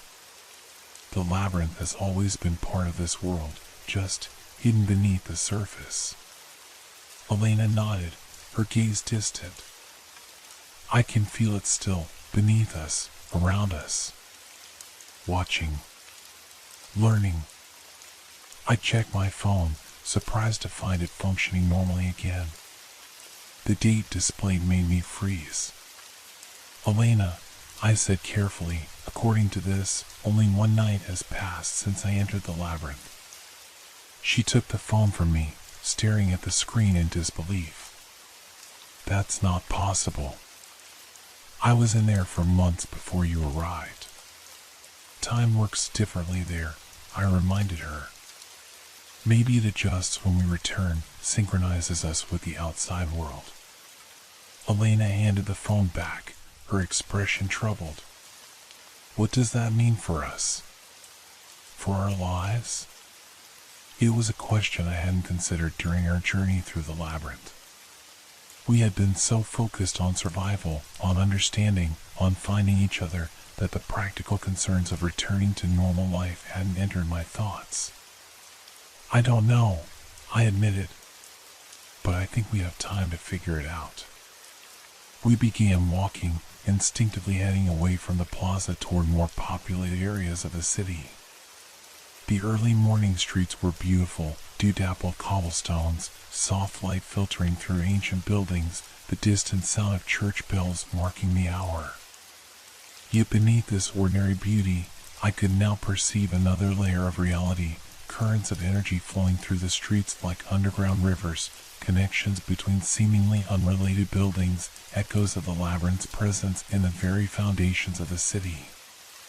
Did you know, Elena said as we walked, that maze patterns appear in virtually every human culture throughout history? From Greek myths to Native American petroglyphs to medieval cathedral labyrinths. I glanced at her. You think they all connect to what we experienced? Maybe not directly, she replied. But I think humans have always sensed the labyrinth in some form. The idea that reality has hidden depths, pathways that lead to transformation. We reached a main street where a cafe was just opening. By unspoken agreement, we headed toward it, suddenly aware of our human needs, hunger, thirst, the desire for normalcy. The young woman behind the counter greeted us warmly in Czech. I ordered coffee and pastries for both of us, marveling at how ordinary the interaction felt despite everything we'd experienced. We took our breakfast to an outdoor table, watching the city wake around us. For several minutes, we ate in silence, both processing our return to the everyday world. What will you tell people? I finally asked. About where you've been for the past 3 months? Elena considered this, stirring her coffee upsetly. I'm not sure yet. Maybe that I got lost hiking, suffered amnesia, made my way gradually back to civilization. She shrugged. It doesn't really matter what story I tell. No one would believe the truth. And what about? I gestured vaguely at her, indicating the subtle changes only I could perceive. That's trickier, she acknowledged. I don't think we fully understand what we've become, Victor. What the labyrinth changed in us, physically, mentally, perceptually. I nodded, watching a businessman hurry past our table. To my enhanced senses, I could see faint traces of blue energy clinging to him, not transformation, but perhaps a brief brush with the labyrinth at some point, a moment where he glimpsed beyond ordinary reality. I think many people touch the edges of the labyrinth, I said quietly. Most never go deeper. Some, like us, get pulled all the way in. And now we're back, but different, Elena added. Existing between worlds. A thought occurred to me suddenly. The glass being the interface. It said something about us being changed enough to survive, not enough to return unchanged. Do you think it knew this would happen? That we'd appear normal to others but remain partially transformed? Elena's eyes flashed blue momentarily as she considered this. The labyrinth is ancient, Victor. I think it's been doing this for a very long time, gradually seeding the human world with people who can perceive its existence, who carry pieces of it within them. But to what end? I wondered. Before Elena could respond, my phone vibrated with an incoming message. I checked it reflexively, then froze, showing the screen to Elena. The message contained no text, only an image, the symbol we'd seen throughout the labyrinth, the same mark that had appeared on my phone when I first entered the strange streets. Below it was an address in Prague. "It's not over," Elena whispered. "Did we expect it to be?" I replied, already memorizing the address. We finished our coffee in contemplative silence, paid, and stepped back onto the morning streets of Prague. To casual observers, we were just two ordinary tourists starting their day. But I could feel the weight of the labyrinth's attention on us, sensed its curious anticipation of what we would do next. As we walked toward the provided address, I noticed more signs of the labyrinth's influence in the city around us, architectural elements that echoed structures we'd seen below, patterns and street layouts that formed familiar symbols when viewed with our enhanced perception, people whose movements or appearances suggested subtle transformations of their own. "It's everywhere," I murmured. "Always has been," Elena replied. "We just couldn't see it before." The address led us to an antiquarian bookshop tucked away on a quiet side street. Its windows were dusty, displaying leather-bound volumes whose titles were faded beyond legibility. A small sign in the door window indicated it was open, though the interior appeared dark. We exchanged a look, both recognizing the familiar feel of a threshold, a boundary between mundane reality and something else. "Together?" Elena asked, extending her hand. I took it, her fingers twining with mine, both of us momentarily seeing the blue glow of our transformed selves reflected in the shop window. "Together," I agreed. We pushed open the door and stepped inside. The shop's interior was larger than its external appearance suggested, shelves stretching back far beyond what should have been possible given the buildings around it. The air smelled of old paper, leather, and that now familiar metallic tang that permeated the labyrinth. Behind a cluttered desk sat an elderly man with wire-rimmed spectacles, paging through a massive ledger. He looked up as the bell above the door announced our arrival, and I immediately noticed his eyes, the same shifting blue we now possessed. "Ah," he said, closing his ledger. "The siblings. We've been expecting you." "We?" Elena asked, her grip on my hand tightening. The bookseller smiled, gesturing toward the rear of the shop. "Those of us who walk between. Who have visited the depths and returned, changed but not consumed." As my eyes adjusted to the dim interior, I noticed other patrons browsing the shelves, men and women of various ages, all appearing normal at first glance but revealing subtle signs of transformation when observed closely. A woman whose fingers bent at impossible angles as she turned pages. A man whose shadow didn't quite match his movements. A teenage girl whose skin shimmered with faint blue luminescence when she stepped through patches of sunlight. "There are more of us," I whispered in realization. "Many more," the bookseller confirmed, rising from his desk. Throughout history, the labyrinth has called to those who sense its presence. Some never return. Others, like yourselves, find a way to exist in both realities. "But something has changed," Elena said, not a question but a statement. "The pattern is different now." The bookseller's expression grew serious. "Yes. We felt it, all of us connected to the labyrinth felt it. A fundamental shift in its nature. A new way of connecting without consuming." His gaze fixed on me intently. "You're doing, I believe." I shifted uncomfortably under his scrutiny. "I just helped it understand there were alternatives to its cycle of transformation." "Momentous," the bookseller murmured. "Centuries of the same pattern, broken in a single night." He beckoned us to follow him deeper into the shop. As we moved between the towering bookshelves, I noticed the shop's dimensions continuing to expand and possibly the ceiling rising higher, the pathways between shelves winding into reading areas where more of the transformed gathered. Some looked up as we passed, nodding in recognition though we had never met.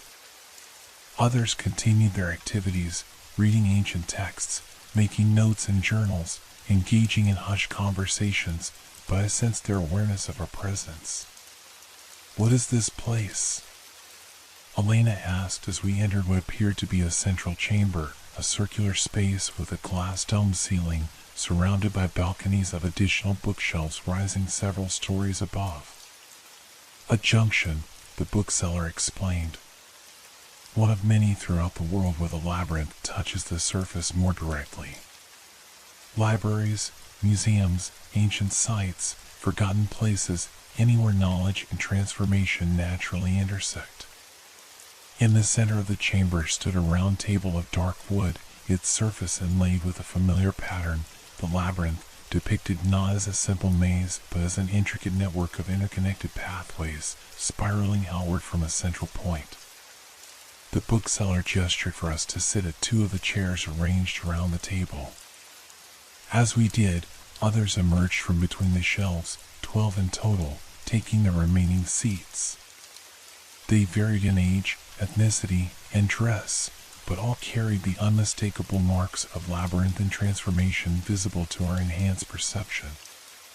The Council of Thresholds, the bookseller introduced them with a sweep of his hand. Those who maintain the balance between worlds. Who ensure the labyrinth's influence remains subtle, its hunger contained. A woman across the table leaned forward, elderly, with silver hair and eyes that shifted between brown and luminous blue. "Until now, our work has been primarily protective, keeping the labyrinth from consuming too many, guiding lost wanderers back to the surface when possible, maintaining the boundary between realities. But you've changed everything," added a younger man with intricate tattoos visible at his collar and wrists. I realized with a start that his tattoos were moving slightly, shifting patterns that echoed the labyrinth's symbolism. "We don't understand what we've done," I admitted. "Not fully." "None of us do," the silver-haired woman replied. "The labyrinth itself is still adjusting, still learning this new pattern of connection without consumption. But the change has implications beyond just the labyrinth and its visitors." The bookseller placed his hands flat on the table's inlaid pattern. "The labyrinth exists in many forms across the world, physical spaces, yes, but also mythic structures, psychological frameworks, conceptual architectures. All connected, all part of the same fundamental reality that exists alongside and beneath our ordinary world. And now those connections are strengthening," the tattooed man continued. "The boundaries growing more permeable, the transformation more nuanced." Elena frowned. "Is that dangerous?" The council members exchanged glances, a silent communication passing between them. "Change always carries risk," the silver-haired woman finally answered. "For centuries, the labyrinth operated on simple rules: seek, transform, consume. Now it's learning complexity, consent, collaboration. There will be adjustments. Growing pains," the tattooed man added with a wry smile. The bookseller turned his attention fully to us. "Which brings us to why you were summoned here today. The labyrinth has marked you more deeply than most who return. You carry its essence in a way few others do." I felt a chill despite the warm air of the library. "What does that mean for us?" "It means you have choices," the silver-haired woman said gently. "You can attempt to return to your former lives, hiding your transformation, using your enhanced perception only in private. Many do this successfully, though it grows, only, over time. Or," Elena prompted. Or you can join us, the tattooed man said simply. Become guides, navigators of the spaces between. Help others who find themselves drawn into the labyrinth's depths. There's a third option, the bookseller added, his voice lower. The labyrinth has granted you unusual access to its nature, its structure. You could explore further, push deeper into the transformation. Become something new entirely. A heavy silence fell over the table as we absorbed these possibilities. How do we decide? I asked finally. The silver-haired woman smiled. You already have the tools you need. Your connection to each other. Your experience in the depths. Your understanding of the new pattern. We don't require an answer today, the bookseller assured us. The decision is significant, not to be rushed. The council members began to rise from their chairs, their purpose apparently accomplished for now. As they dispersed back into the labyrinthine bookshelves, the tattooed man paused beside me. Whatever you choose, he said quietly, know that you're not alone. The labyrinth connects all who have walked its paths, however briefly. Soon only the bookseller remained with us at the table. He removed his spectacles, polishing them thoughtfully. One last thing, he said. The labyrinth is ancient, but not static. It learns, adapts. What you two have initiated, this new pattern of connection without consumption, represents something unprecedented. We are all, in a sense, navigating uncharted territories now. That's not very reassuring, Elena remarked. The bookseller smiled. It wasn't meant to be. Merely truthful. He replaced his glasses. You'll find your way back here when you're ready. The shop exists on multiple levels of reality, like yourselves.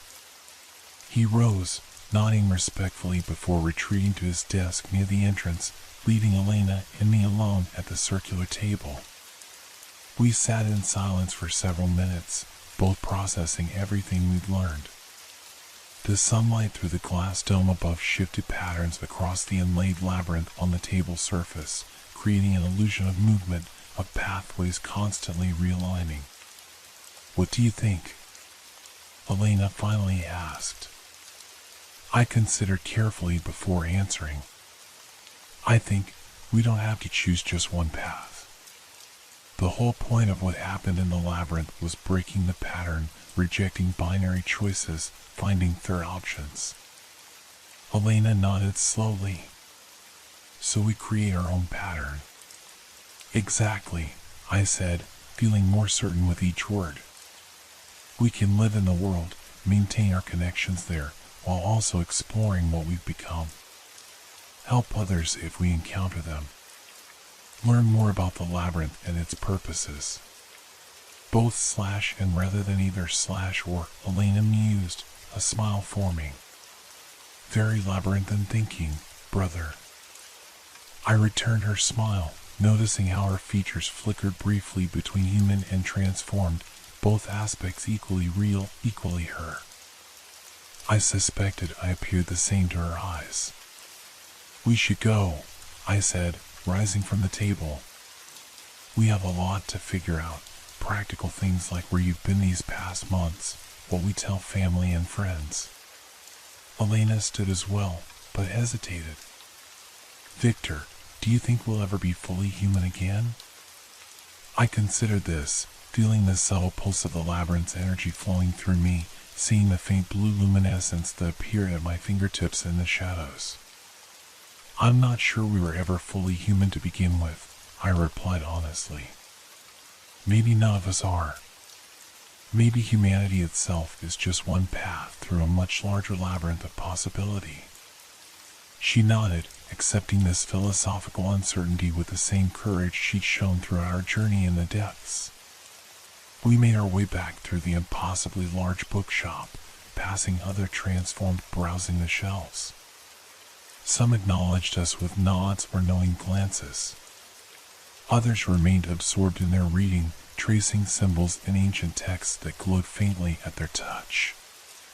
The bookseller was waiting at the front desk, making entries in his ledger. He looked up as we approached. "You'll find your way changed when you leave," he said cryptically. "The labyrinth adjusts to those who have touched its heart." Before I could ask what he meant, he handed us each a small object, polished stones with the labyrinth symbol etched into their surface. "For finding your way back, when you're ready," he explained. We thanked him and stepped outside into streets that had somehow transformed while we were inside. The buildings remained the same, yet different, their architectural details more pronounced, their shadows more complex, their colors more vibrant. Or perhaps it was our perception that had changed, continuing to evolve even after leaving the labyrinth's depths. "Where to now?"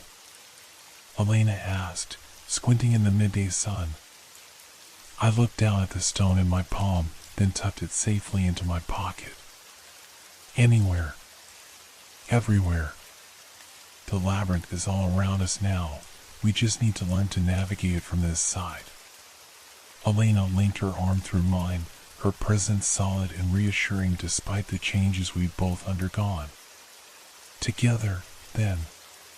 "Together," I agreed as we stepped forward into a world that appeared ordinary to most eyes, but revealed its hidden depths to ours, a world of thresholds and transformations, of patterns broken and remade, of labyrinths waiting to be explored. Behind us, the bookshop door closed with a gentle chime. When I glanced back, the store appeared shuttered and abandoned, as if it had been closed for years. But the stone in my pocket pulsed once with warm energy, a reminder that some doors remain accessible even when they cannot be seen, much like the pathways within ourselves, leading to transformations we cannot yet imagine but might someday choose to embrace. The labyrinth waited, patient as always, its pattern forever changed, but its mystery eternal.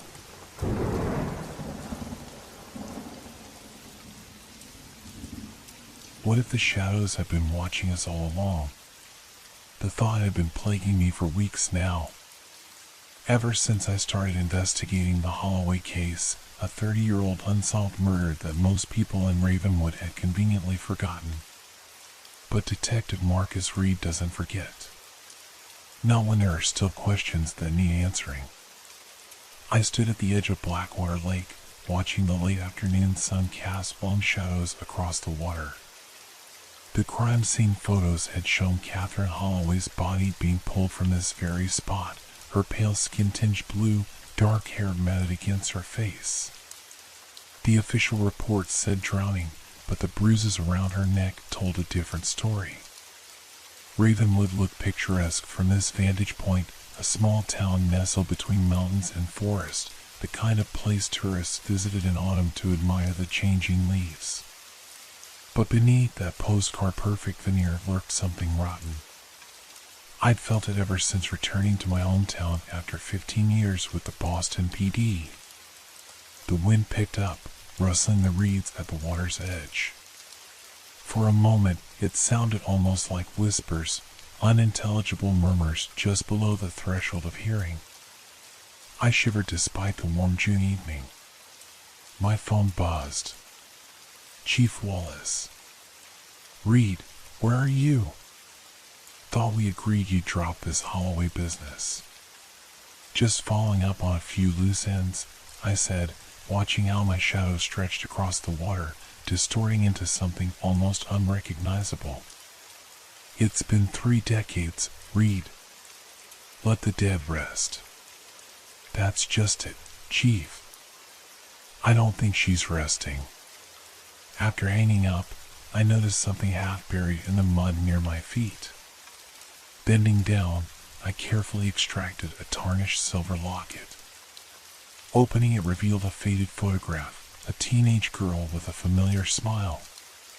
Catherine Holloway had been wearing a locket just like this one when she disappeared. The sun dipped below the tree line, plunging the lake into premature darkness. As I stood, I could have sworn I heard footsteps behind me, soft, deliberate. I spun around, hand instinctively moving to my holster. Nothing but trees and undergrowth.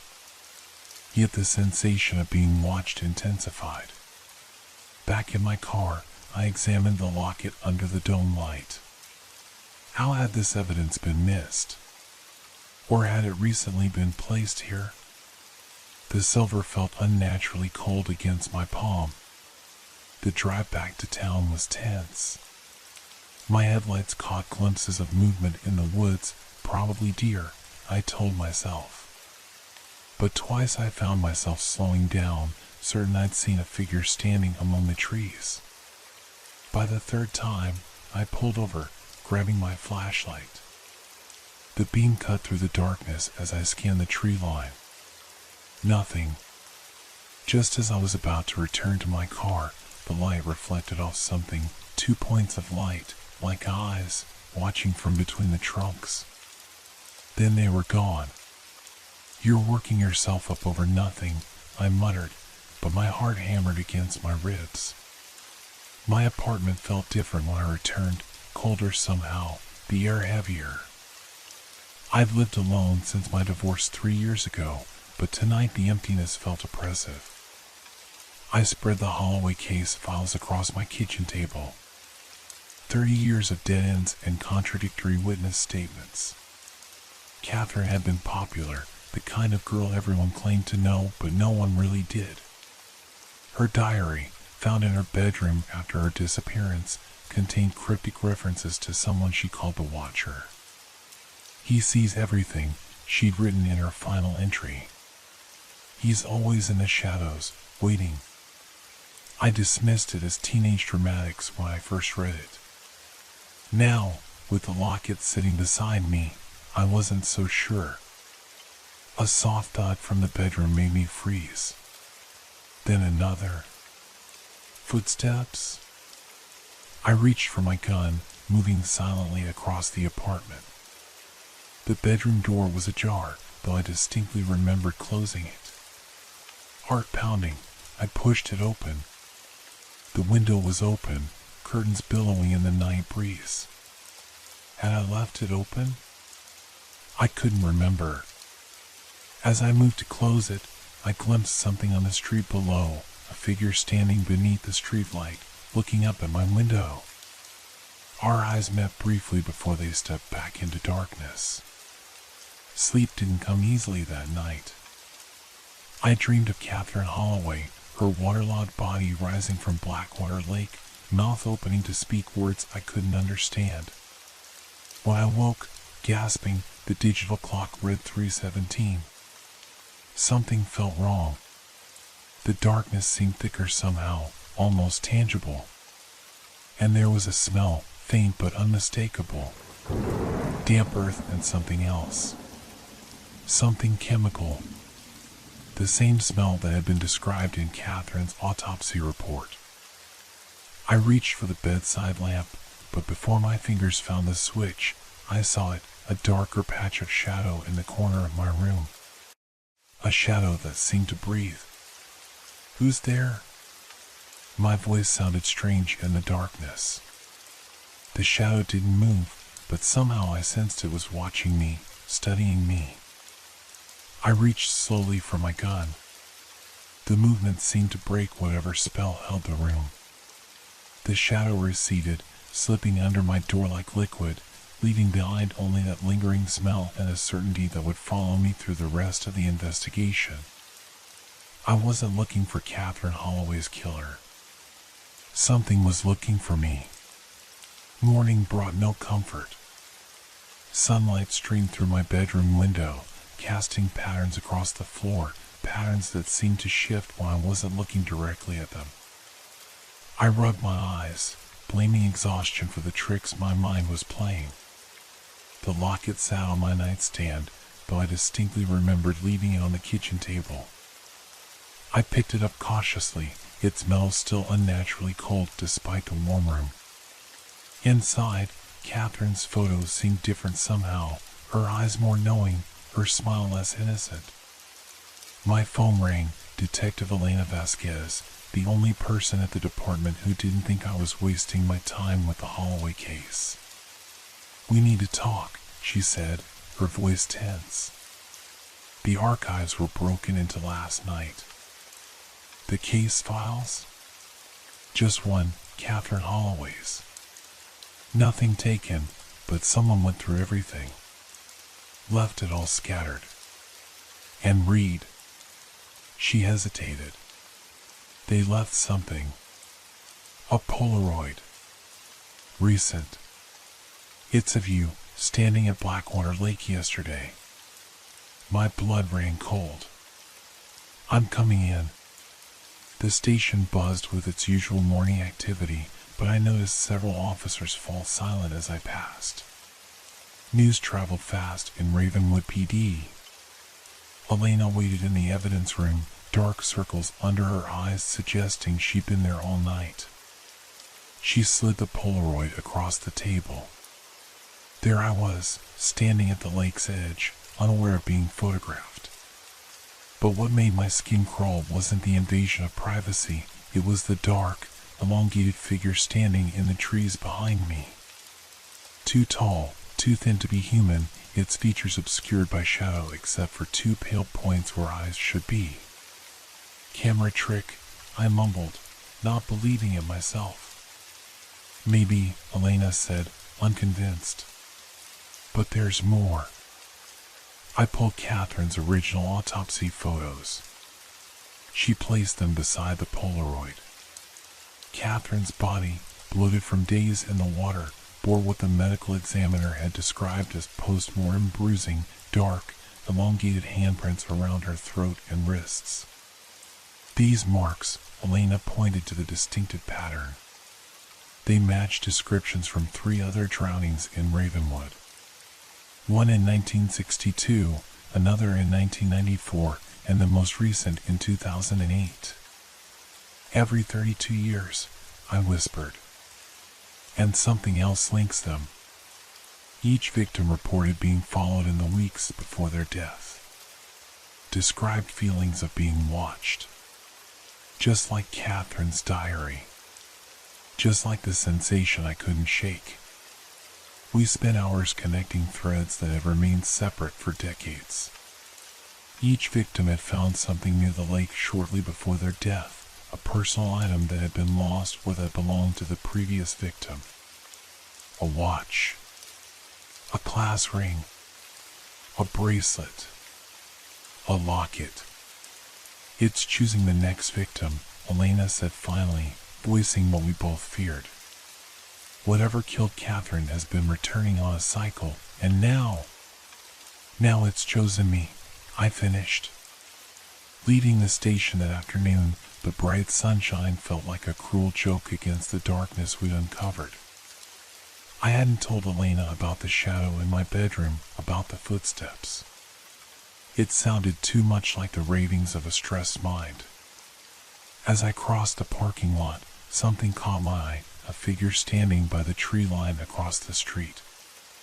Not moving, just watching. I squinted against the sun, trying to make out details, but they seemed to flicker between shadow and substance. I started toward them, pulse quickening. They retreated into the woods. By the time I reached the tree line, they were gone, but a path had been trampled through the underbrush. "Hello?" I called, drawing my gun. "Ravenwood Police." The forest seemed to absorb my voice. I followed the path, pushing aside branches, increasingly aware of how the dense canopy blocked the sunlight, plunging the forest into premature dusk. The path led to a small clearing where the underbrush had been crushed down in a rough circle. In the center lay a withered journal, its pages yellow with age. The first entry was dated April 12, 1962. "Something is watching me from the lake." I told Thomas, but he doesn't believe me. Says I'm working too hard. But I know what I saw, those eyes, reflecting the moonlight. The journal belonged to Marion Weber, the 1962 drowning victim. The last entry, dated May 3rd, it's not just at the lake anymore. It's here, in the house. I see its shadow moving against the wall, stretching impossibly tall. Thomas says there's nothing there, but how can he not see it? It watches me while I sleep. I found my grandmother's watch returned to my dresser this morning, the one that went missing at the lake. How did it get there? Who brought it into our bedroom while we slept? She was found drowned 3 days later.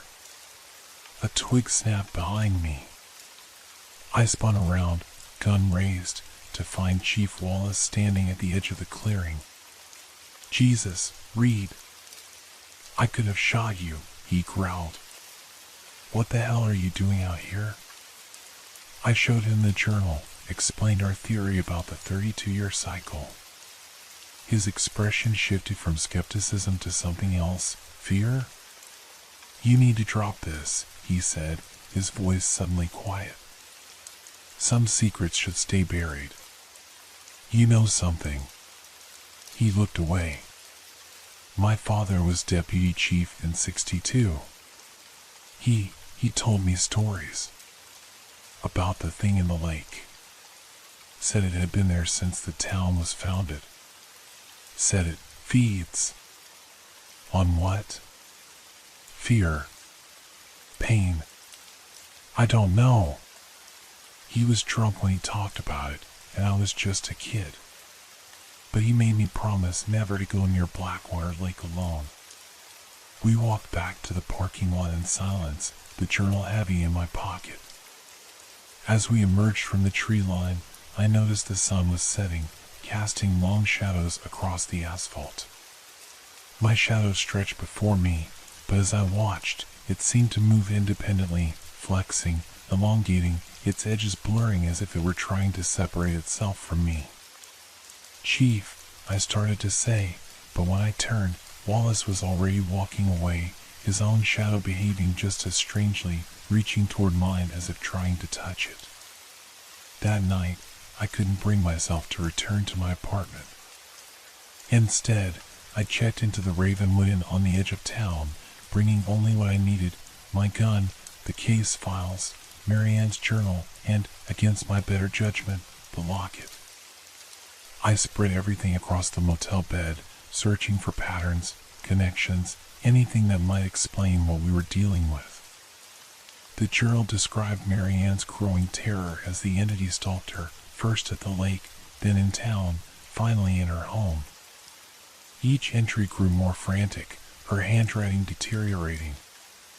Outside, rain began to fall, drumming against the window. The cheap motel lights flickered once, twice, then stabilized.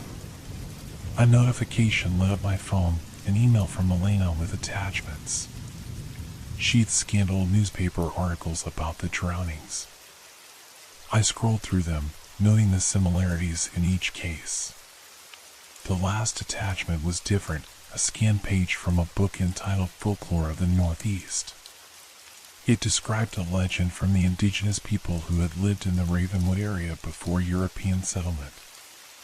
They believed a spirit dwelled in the deep waters, neither good nor evil but hungry. Every generation, it would select a witness, someone to carry its memory, to spread fear of it throughout the community. It would stalk this person, learning their fears, feeding on their terror, before eventually claiming them.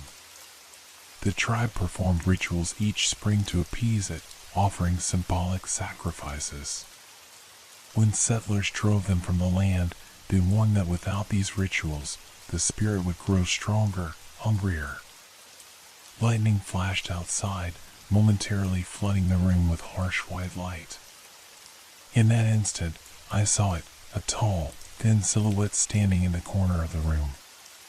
Not a person, but a deeper patch of darkness, its edges constantly shifting like smoke underwater. The light faded, and it was gone. Or hidden. I know you're there, I said, surprised at the steadiness of my voice. I know what you are. The air in the room grew dense, pressing against my skin. The smell returned, damp earth and chemicals.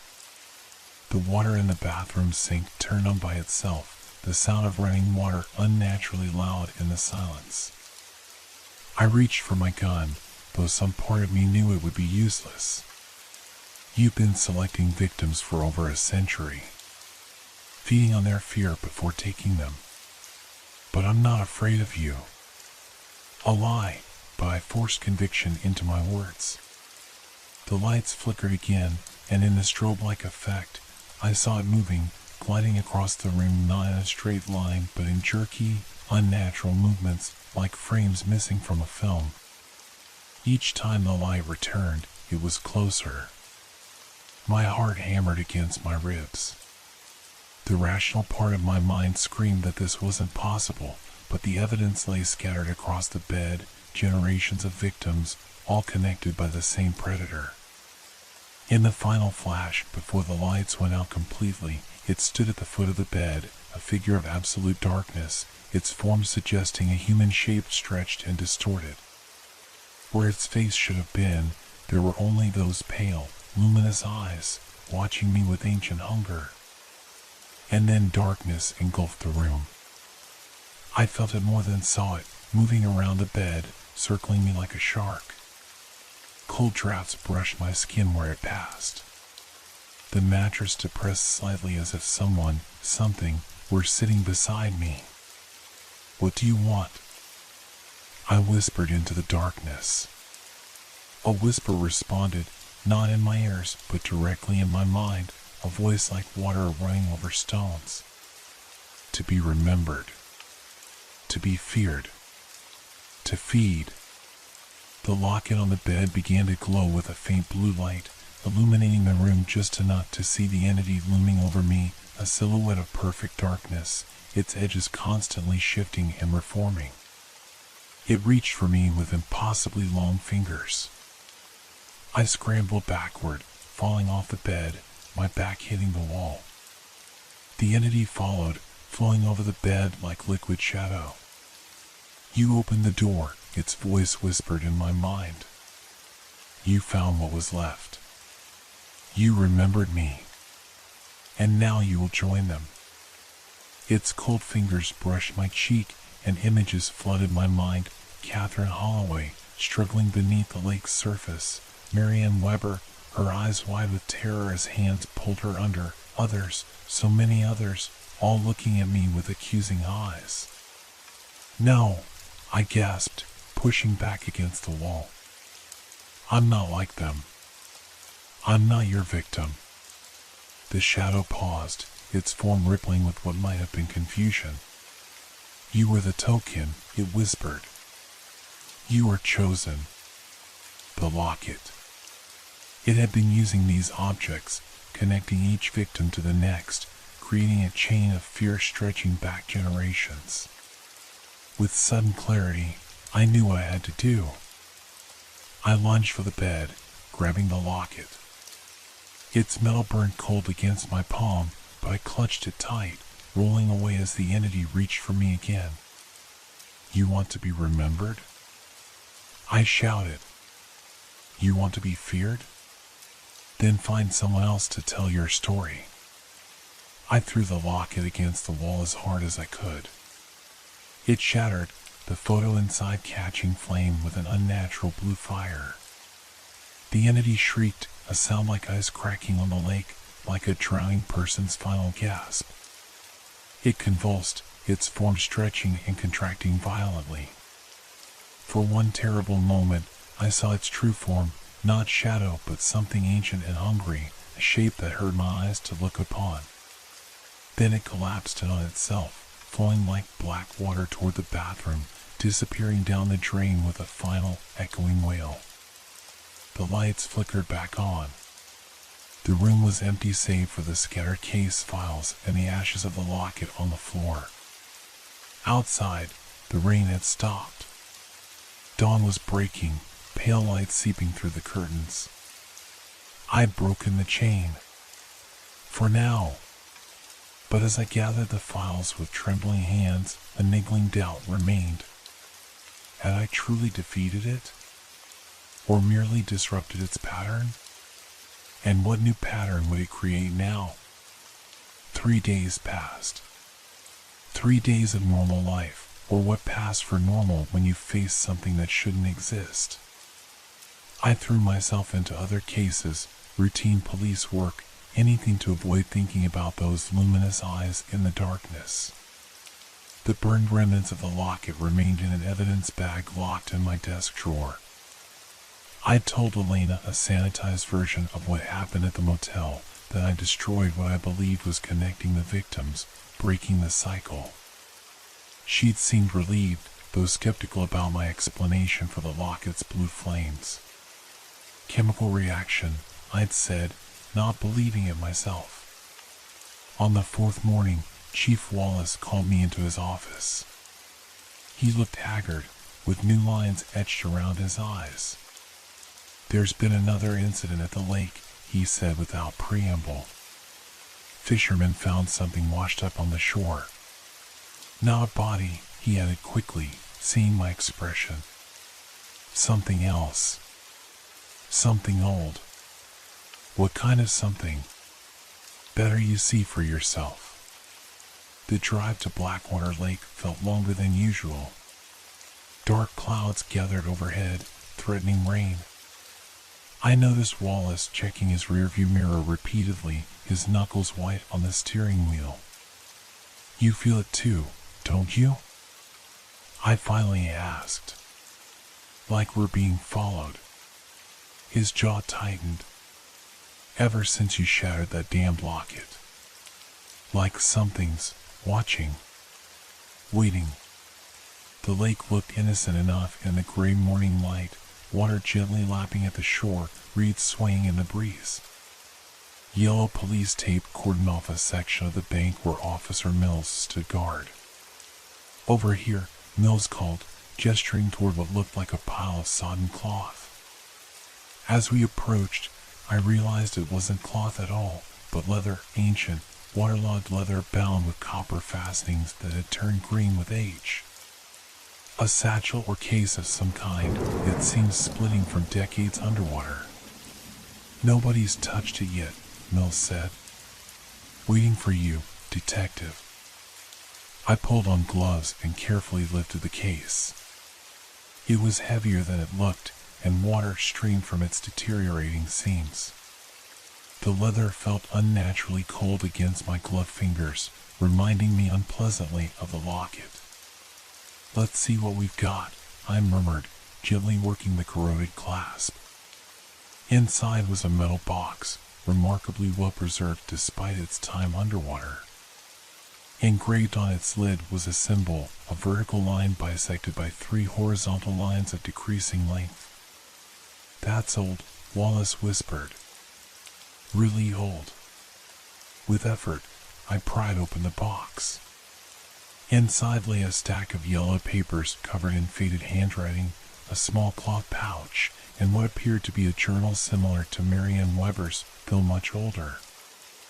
I carefully extracted the journal, opening to the first page. The handwriting was cramped but legible, dated October 3rd, 1830. The very founding of Ravenwood. "We have settled by the lake, though the native guides warned against it. They speak of a hunger in the deep water, a watcher that selects its victims. Superstitious nonsense, of course. The water is clean and plentiful, perfect for our settlement's needs." I skimmed through the entries, watching as the writer's initial dismissal gave way to growing unease, then terror. November 18th.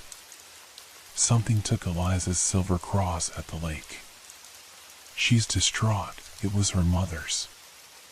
I've promised to make her another, though it won't hold the same sentimental value.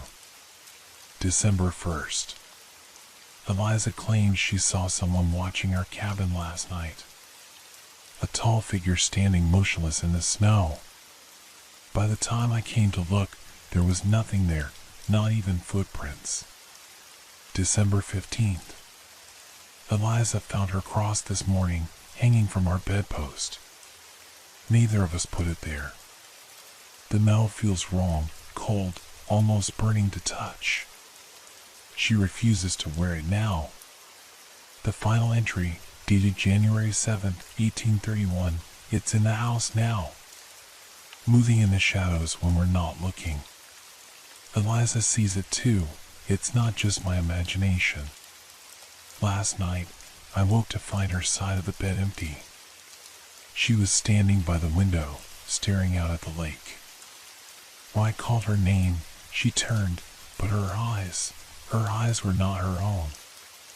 According to historical records, Eliza and Thomas Caldwell, Ravenwood's founders, drowned in Blackwater Lake that winter. Their bodies were found embracing beneath the ice. This is how it started, I said, looking up at Wallace. The first victims. It's been here since the beginning. Wallace's face had gone ashen. Read the pouch. I'd almost forgotten the cloth pouch that accompanied the journal. Carefully, I loosened its drawstring and tipped the contents into my palm. A silver cross, blackened with age but still intact. Just like the one described in the journal. The moment it touched my skin, even through the glove, a jolt of cold shot up my arm. Distantly, I heard the lake water begin to churn. Reed, put it back. Wallace shouted, but his voice seemed to come from very far away. The world around me blurred, replaced by visions. Eliza Caldwell walking into the freezing lake, her eyes glowing with an unnatural light. Catherine Holloway clawing at hands that weren't human as they pulled her under. Marianne Weber screaming silently as water filled her lungs. And others, so many others, their terror feeding something ancient and patient beneath the lake's surface. I felt myself sway, my consciousness slipping. The cross in my palm seemed to pulse with cold energy. Read. Wallace's voice broke through the visions. He slapped me hard across the face, and the world snapped back into focus. The cross slipped from my fingers, landing softly on the wet earth.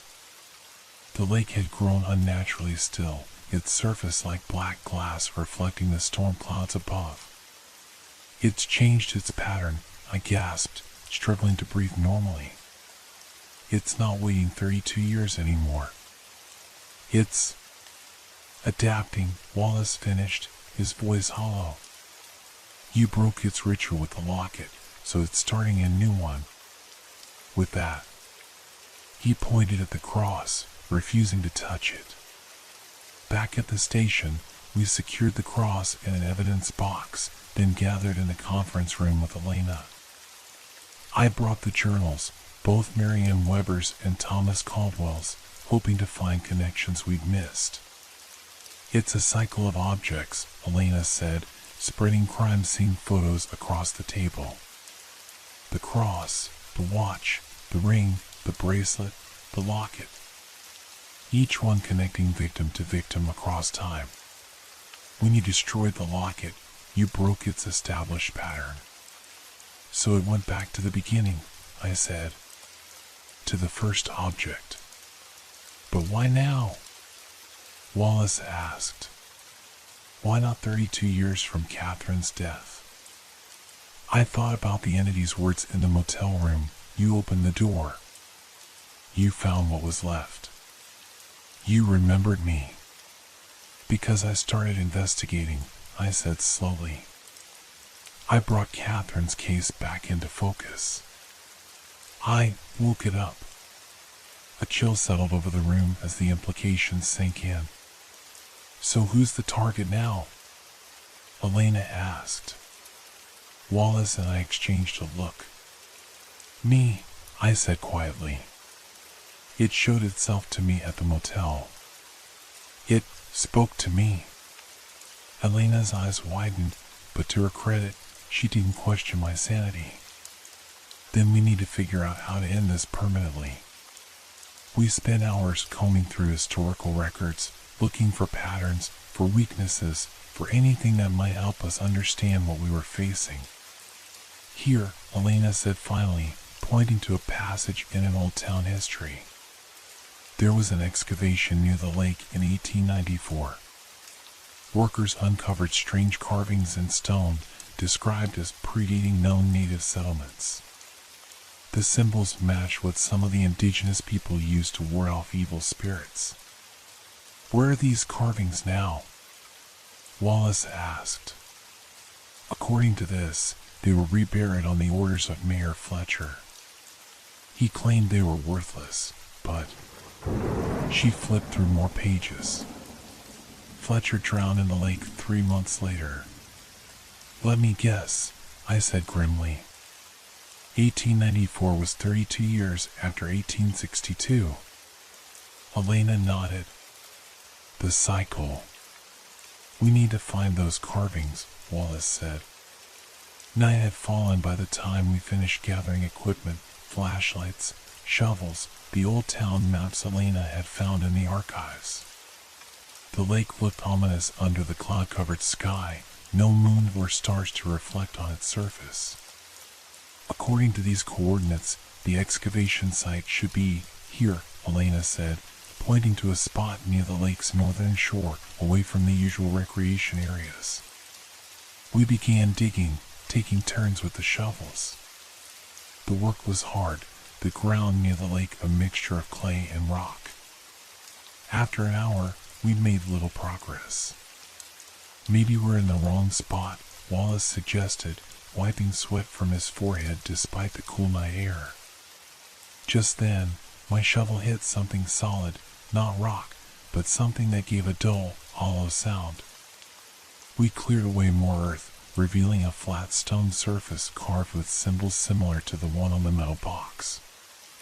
"This is it," Elena breathed, brushing dirt from the carvings. The stone was large, at least 6 feet across, and covered in symbols arranged in concentric circles around a central figure that resembled a human silhouette stretched to impossible proportions. As I traced the carvings with my flashlight, the hairs on the back of my neck stood up. The sensation of being watched, which had never fully disappeared, intensified dramatically. I turned, scanning the tree line with my light. Nothing visible, but I knew it was there. Watching. Waiting. "We need to," I began, but stopped as my flashlight beam caught something moving across the lake's surface, not a ripple or wave, but something darker than the water itself, gliding toward shore. "It's coming," I whispered. Wallace and Elena followed my gaze. The surface of the lake seemed to bulge upward, water flowing into a vaguely humanoid shape that grew more defined as it approached the shore, a silhouette of perfect darkness, taller than any human, its limbs too long, too fluid. "The stone," Elena gasped. "The symbols, they're not for warding it off. They're for binding it." The entity paused at the water's edge, its form rippling like disturbed water. Those pale eyes fixed on me, and again I heard its voice in my mind. "You cannot bind what you do not understand, detective." It took a step onto dry land, the first time I'd seen it fully outside of water or shadow. Its form became more solid, more defined, though still unmistakably wrong, a human outline stretched and distorted, its surface seeming to absorb light rather than reflect it. "Stay behind me," I told Elena and Wallace, drawing my gun despite knowing its uselessness. The entity tilted its head, an unsettlingly human gesture from something so alien. "Your weapon cannot harm me. Nothing physical can." "What are you?" I demanded. "I am memory. I am fear. I am hunger." Its voice rippled through my mind. "I was here before your kind built homes of wood and stone. I will remain when they are dust. What do you want?" "To feed. To be remembered. To be feared." The same answer as before. "Your kind forgot the old ways, the offerings, the respect. So I taught you to fear again." It took another step forward, its foot leaving no impression in the soft earth. "You are no token now, detective. You severed the chain I built through generations. so I must begin anew. Its gaze shifted to Elena and Wallace. Perhaps with your friends. No. I stepped forward, placing myself between the entity and my colleagues. This ends now. No more victims. No more fear. The entity made a sound like water rushing over stones, laughter. Bold words from prey. It reached for me with those impossibly long fingers, and I felt the cold radiating from it, not the natural cold of water, but something deeper, something that threatened to freeze my very thoughts. In desperation, I dropped to my knees, pressing my palms against the carved stone. The symbols seemed to pulse beneath my touch, and I felt a strange resonance, as if the stone recognized something in me, or I in it. The entity hesitated, its form wavering like heat shimmer. The stone, Elena whispered urgently. Read the symbols, they're responding to you. I looked down and saw she was right. The carvings were glowing faintly with a blue-white light similar to the flame that had consumed the locket. Understanding crashed over me. It's not about warding or binding, I said. It's about choice. The indigenous people didn't try to destroy it, they negotiated with it. They chose who would carry its memory. I raised my eyes to meet the entity's luminous gaze. I choose to remember you. I choose to fear you. But on my terms, not yours.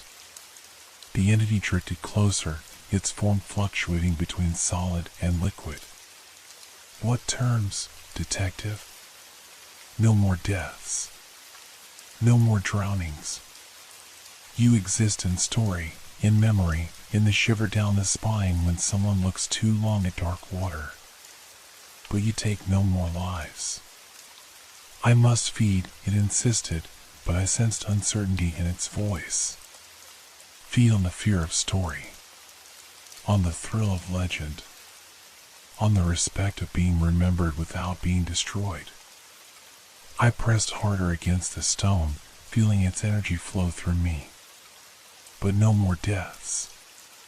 For a long moment, the entity remained motionless, its form gradually stabilizing into something less fluid, more defined, still inhuman, still wrong, but somehow more contained. You offer yourself as vessel, it asked finally. To carry memory? To spread fear? I offer myself as witness, I corrected. To remember what you are.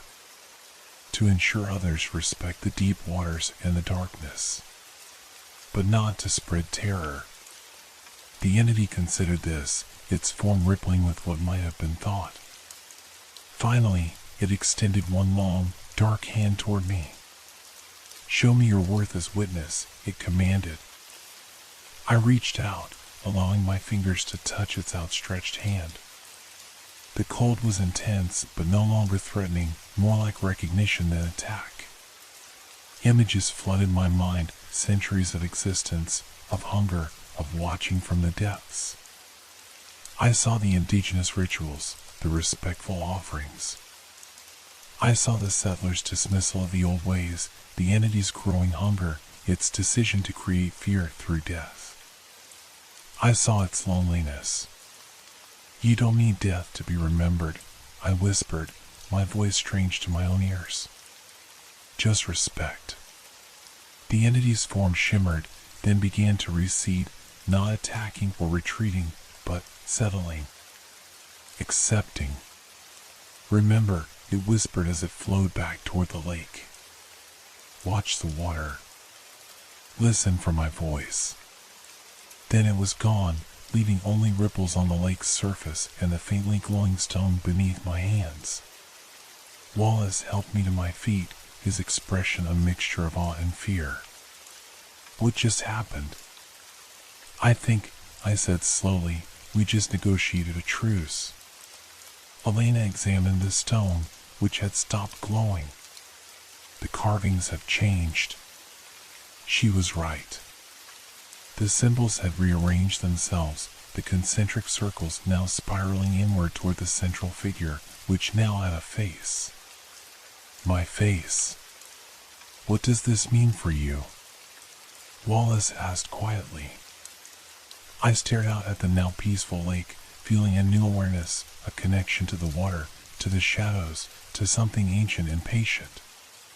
It means I'm the witness now, I said. The one who remembers. The one who reminds others to respect what they don't understand.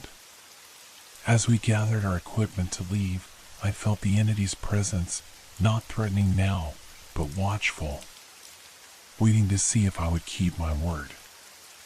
I would. Not out of fear, but out of respect for the balance we'd struck. As we walked back toward our vehicles, I glanced over my shoulder one last time.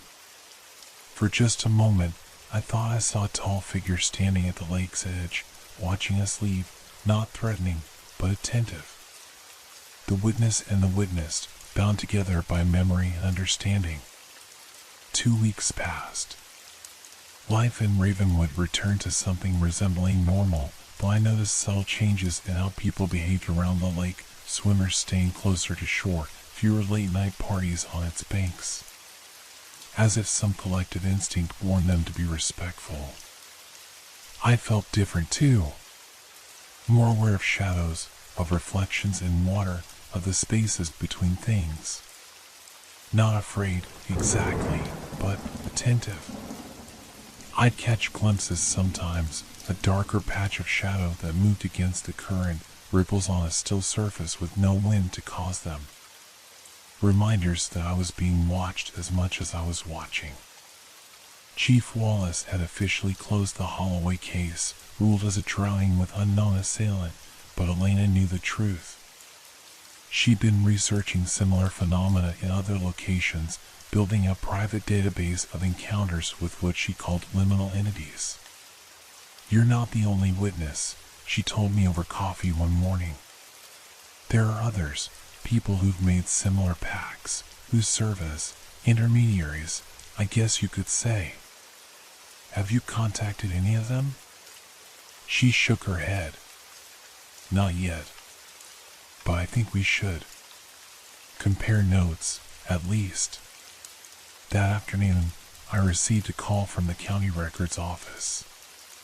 A clerk had found something while digitizing all property deeds, a journal hidden in the binding of a ledger from the 1860s, written by a woman named Victoria Blackwood. The name rang a bell, the clerk explained. Didn't you say you were researching the history of Blackwater Lake? Victoria Blackwood. The lake had been named after her family, original settlers who'd arrived shortly after the Caldwells. According to local history, Victoria had been a recluse who lived alone in a cabin by the water until her death. The journal told a different story. April 14, 1862. I have made my arrangement with the Watcher. No more deaths, no more drownings, only respect and remembrance. The townsfolk think me mad for living alone by the water, but they do not understand. I am not alone. I am never alone. Victoria had been the witness before Marianne Weber. She'd made the same pact I had, offering herself as custodian of memory rather than allowing the entity to claim more victims. June 2nd. Mayor Collins wishes to drain part of the lake for a new mill. I warned him against it. He laughed at first, called me a superstitious old woman. But I took him to the water at twilight, showed him the shadows that move beneath the surface. He will not laugh again. The mill plans have been abandoned. But as I read further, I found troubling entries. October 30th. My dreams are no longer my own. I see through other eyes, ancient eyes that have watched this land since before humans walked upon it. I see the depths where no light reaches, the cold currents that flow beneath the ice. Sometimes I forget which memories are mine and which belong to the Watcher. The final entry, dated March 28, 1862. I am fading. The boundaries between myself and the watcher grow thin. When I look in the mirror, I sometimes see its eyes looking back at me. I have done what I promised, kept the peace, preserved memory, ensured respect. But I failed to understand the cost. To witness is to become. To remember is to transform. Victoria Blackwood's body was never found. Local legend claimed she'd wandered into the forest one winter night and disappeared. But I now suspected a different fate, one that might await me if I wasn't careful. That night, I dreamed of the lake, not as a human perceives it, but from within. I felt the currents, the temperature gradients, the subtle movements of fish and plant life. I sensed the boundaries where water met land, felt the vibrations of footsteps on the shore. I knew, without seeing, each person who approached could taste their emotions in the air above the water: fear, wonder, curiosity. I woke gasping, my sheets damp with sweat that felt too cold, too much like lake water. My phone was ringing. Elena. Reed, I found something. Another witness, alive. A woman in Oregon who made a pact with a similar entity in a mountain lake. We need to talk to her. 2 days later, we sat in a small cabin outside Crater Lake, Oregon, listening to Margaret Chin describe her experiences. It's been 15 years, she said, pouring tea with hands that trembled slightly. The drownings had become a local legend, one every few decades, always hikers who'd gone too close to the deep water on the North Shore. Margaret had been a park ranger who nearly drowned while trying to rescue a tourist. While underwater, she'd encountered the entity, similar to ours, but not identical. More ancient, more patient, less aggressive. It showed me memories from 10,000 years ago, she said quietly. When the mountain was still a volcano, before it collapsed to form the lake. It's seen civilizations rise and fall. It doesn't hate humans, it just exists on a different scale of time. How do you handle it? I asked. The dreams, the memories that are yours? She gave me a sharp look. You're experiencing that already? So soon? I described my dream, the sense of perceiving the lake from within rather than without. Margaret set down her teacup. It's happening faster for you. It took me years to reach that stage. What stage? The merging. She pushed up her sleeve, revealing skin that had an unusual sheen to it, almost iridescent in the cabin's low light. We become what we witness, Detective Reed. Slowly, gradually, but inevitably. Chief Wallace had officially closed the Holloway case, ruled as a drowning with unknown assailant, but Elena knew the truth. She'd been researching similar phenomena in other locations, building a private database of encounters with what she called liminal entities.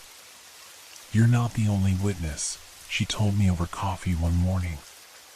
There are others, people who've made similar pacts, who serve as intermediaries, I guess you could say. Have you contacted any of them? She shook her head. Not yet. But I think we should. Compare notes, at least. That afternoon, I received a call from the county records office. A clerk had found something while digitizing old property deeds, a journal hidden in the binding of a ledger from the 1860s, written by a woman named Victoria Blackwood. The name rang a bell, the clerk explained. Didn't you say you were researching the history of Blackwater Lake? Victoria Blackwood. The lake had been named after her family, original settlers who arrived shortly after the Caldwells. According to local history, Victoria had been a recluse who lived alone in a cabin by the water until her death. The journal told a different story. April 14, 1862. I have made my arrangement with the Watcher. No more deaths, no more drownings, only respect and remembrance. The townsfolk think me mad for living alone by the water, but they do not understand. I am not alone. I am never alone. Victoria had been the witness before Marianne Weber. She'd made the same pact I had, offering herself as custodian of memory rather than allowing the entity to claim more victims. June 2nd. Mayor Collins wishes to drain part of the lake for a new mill. I warned him against it. He laughed at first, called me a superstitious old woman. But I took him to the water at twilight, showed him the shadows that move beneath the surface. He will not laugh again. The mill plans have been abandoned. But as I read further, I found troubling entries. October 30th. My dreams are no longer my own. I see through other eyes, ancient eyes that have watched this land since before humans walked upon it. I see the depths where no light reaches, the cold currents that flow beneath the ice. Sometimes I forget which memories are mine and which belong to the Watcher. The final entry, dated March 28, 1862. I am fading. The boundaries between myself and the Watcher grow thin. When I look in the mirror, I sometimes see its eyes looking back at me. I have done what I promised, kept the peace, preserved memory, ensured respect. But I failed to understand the cost. To witness is to become. To remember is to transform. Victoria Blackwood's body was never found. Local legend claimed she'd wandered into the forest one winter night and disappeared. But I now suspected a different fate, one that might await me if I wasn't careful. That night, I dreamed of the lake, not as a human perceives it, but from within. I felt the currents, the temperature gradients, the subtle movements of fish and plant life. I sensed the boundaries where water met land, felt the vibrations of footsteps on the shore. I knew, without seeing, each person who approached could taste their emotions in the air above the water: fear, wonder, curiosity. I woke gasping, my sheets damp with sweat that felt too cold, too much like lake water. My phone was ringing. Elena. Read, I found something. Another witness, alive. A woman in Oregon who made a pact with a similar entity in a mountain lake. We need to talk to her. 2 days later, we sat in a small cabin outside Crater Lake, Oregon, listening to Margaret Chin describe her experiences. It's been 15 years, she said, pouring tea with hands that trembled slightly. The drownings had become a local legend, one every few decades, always hikers who'd gone too close to the deep water on the North Shore. Margaret had been a park ranger who nearly drowned while trying to rescue a tourist. While underwater, she'd encountered the entity, similar to ours, but not identical. More ancient, more patient, less aggressive. It showed me memories from 10,000 years ago, she said quietly. When the mountain was still a volcano, before it collapsed to form the lake. It's seen civilizations rise and fall.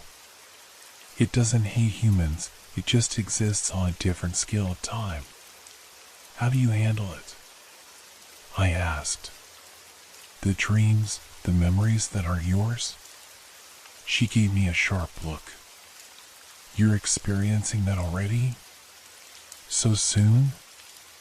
I described my dream, the sense of perceiving the lake from within rather than without. Margaret set down her teacup. It's happening faster for you. It took me years to reach that stage. What stage? The merging. She pushed up her sleeve, revealing skin that had an unusual sheen to it, almost iridescent in the cabin's low light. We become what we witness, Detective Reed. Slowly, gradually, but inevitably.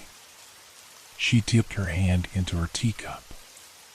The water clung to her skin in a way that defied normal physics, flowing around her fingers like something alive, responding to her thoughts rather than gravity. I can still pass as human, she said softly. But I'm something else now too. A hybrid. Part witness, part witnessed. I felt a cold weight settle on my stomach. Is there a way to stop it? Break the pact, she replied simply. Renounce your role as witness. But if you do, the drownings will start again, I finished. She nodded grimly. It's the price we pay for peace. A fair exchange, I've come to believe. On the flight back to Ravenwood, Elena noticed my silence. You're worried about what Margaret showed us.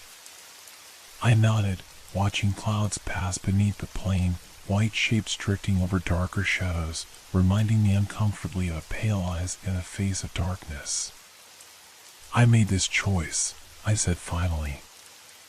I just didn't understand the full implications. We'll figure it out, Elena said, her hand covering mine briefly. You're not alone in this. But I was. In the ways that mattered most, I was entirely alone, connected to something ancient and alien, slowly being transformed by the connection. When we landed, Chief Wallace was waiting at the airport, his expression grim. There's been an incident, he said without preamble. Construction crew broke ground for the new recreation center by the lake this morning. Bulldozer uncovered something, remains. Human? Elena asked. They were, Wallace replied cryptically. Once. The construction site had been cordoned off, a forensics team working carefully around what appeared to be a burial site. But as we approached, I realized this was no ordinary grave. The skeletal remains were arranged in a perfect circle, 8 bodies, their arms extending toward the center where a large stone sat. The same stone we'd uncovered weeks ago, with the same spiral patterns. But now additional symbols had been carved into the bones themselves, flowing script that seemed to shift when viewed directly. Preliminary dating puts these remains at around 800 years old, the forensic anthropologist told us. Pre-Columbian, likely from the indigenous people who lived here before European settlement. The original witnesses, I murmured. That night, I returned to the lake alone, drawn by a compulsion I couldn't ignore. The water was perfectly still, reflecting the full moon overhead like a second sky beneath the surface. I stood at the edge, feeling the entity's attention focus on me, a pressure in the air, a whisper just below the threshold of hearing. You knew, I said to the watching darkness. You knew what would happen to me. The water rippled, though there was no wind. A figure rose slowly from the depths, the familiar silhouette of darkness, but more defined now, more present. Its form no longer shifting constantly, but settled into something almost human, though still unnaturally tall and thin. All witnesses change, its voice whispered in my mind. All guardians transform. It is the nature of deep connection. You're turning me into something like you. No. The entity moved closer, water streaming from its dark form. Into something between. Neither fully human nor fully other. A bridge. Why? What purpose does it serve? The entity was silent for a long moment, its pale eyes studying me. Finally, loneliness. The simple admission caught me off guard. You're lonely? I have existed for millennia. Watched. Waited. Federal. Always separate. Always other. Its form rippled with something like emotion. The witnesses are companionship. Understanding. Recognition. I thought of Victoria Blackwood's final journal entry, the boundaries growing thin, the merging of identities. Had she resisted or embraced the transformation? What happened to the others? To Victoria? The entity gestured toward the depths. They returned, became part of what they witnessed.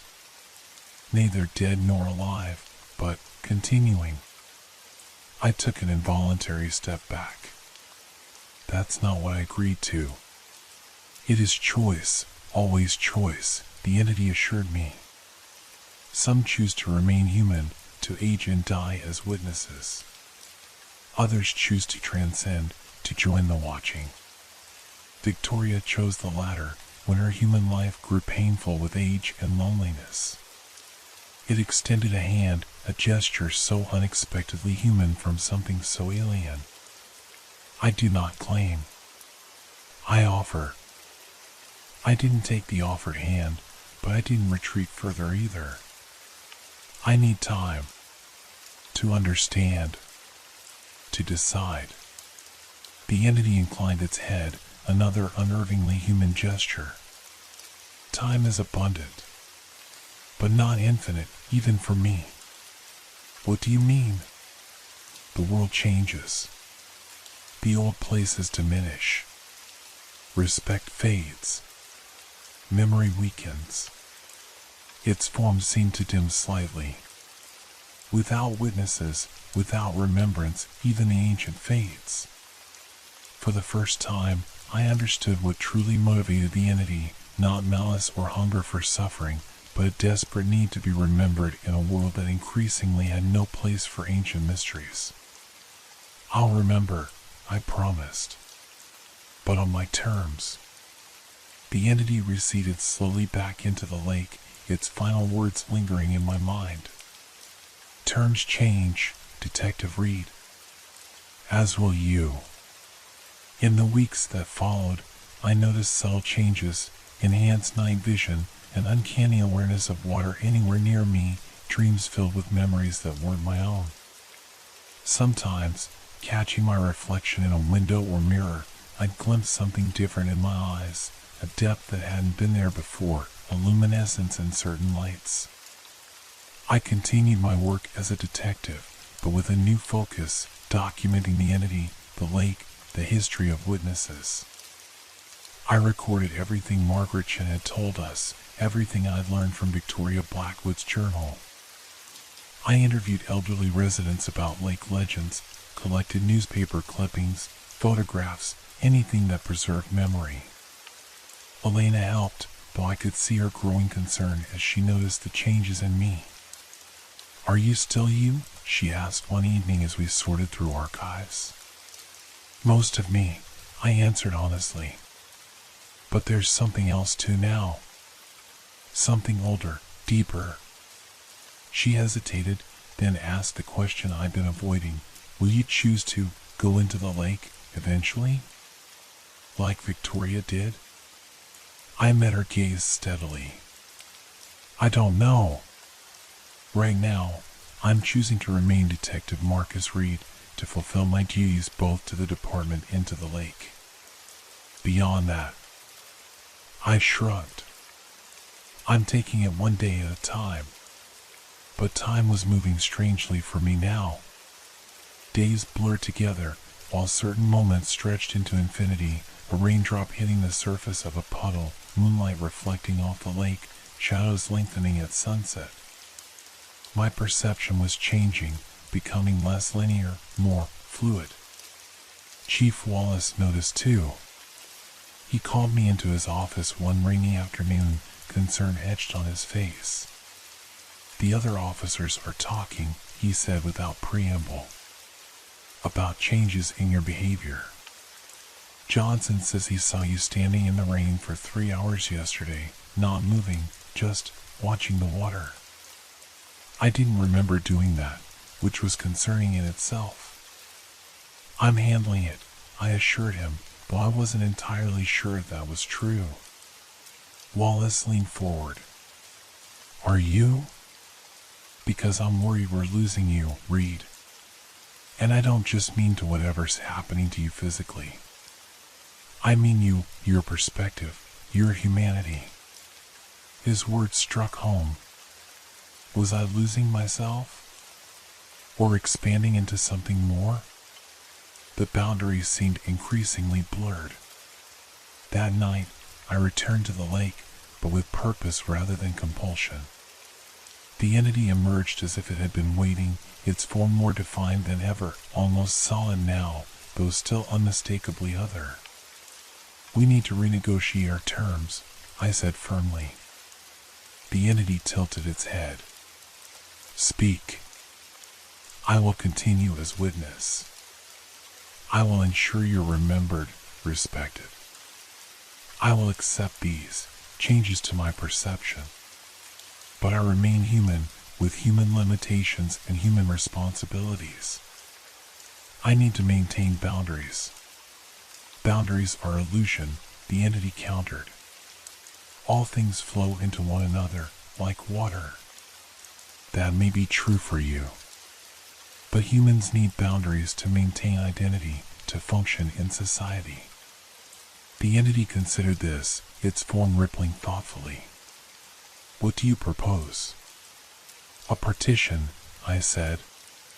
A separation between your consciousness and mine.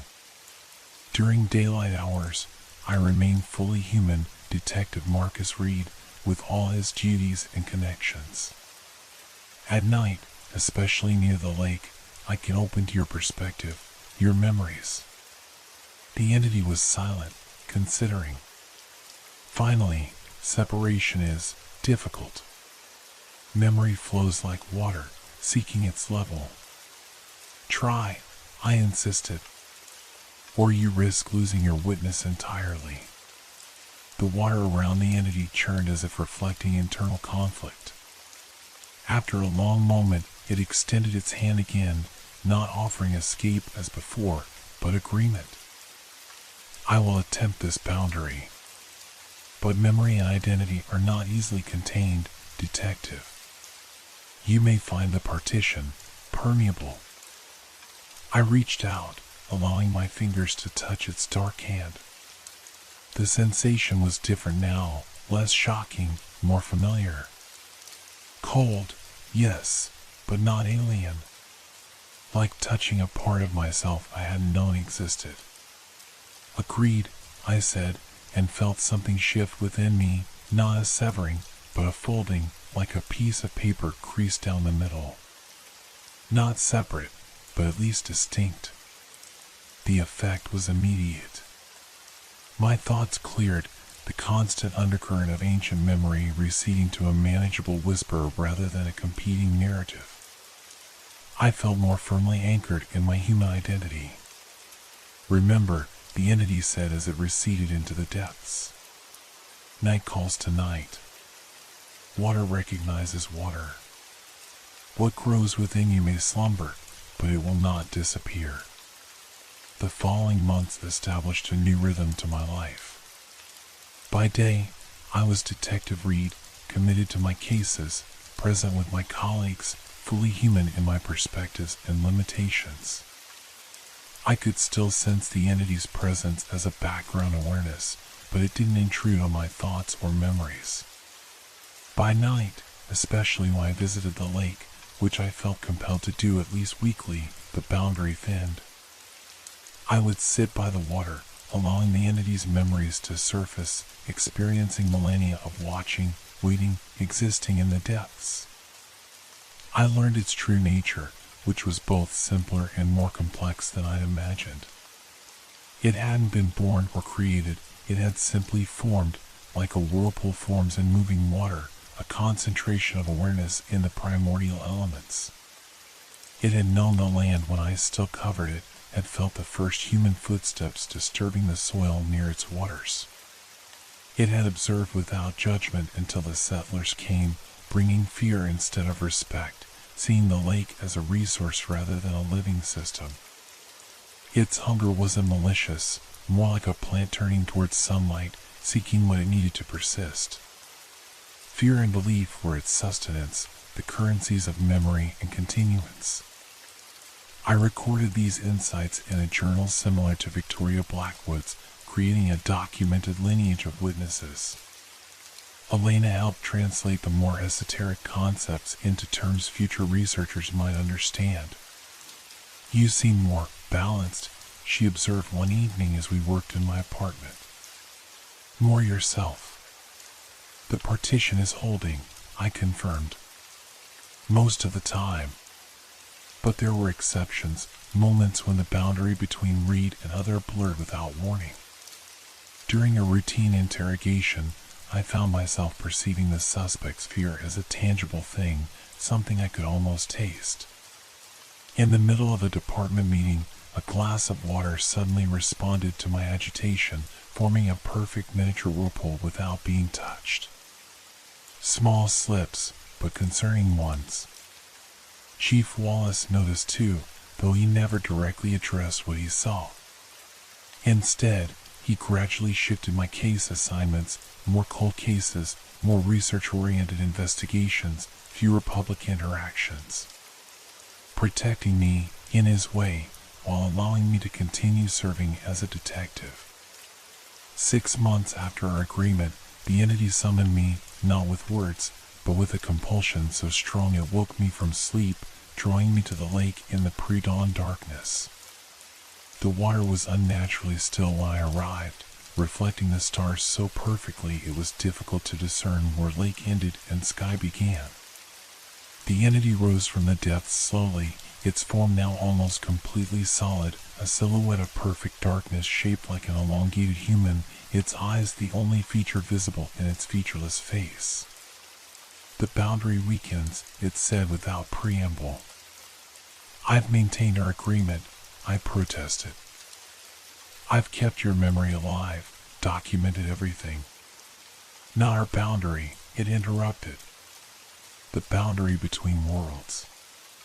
It gestured toward the center of the lake, where the water began to churn, not from wind or current, but from something moving beneath the surface. Something large.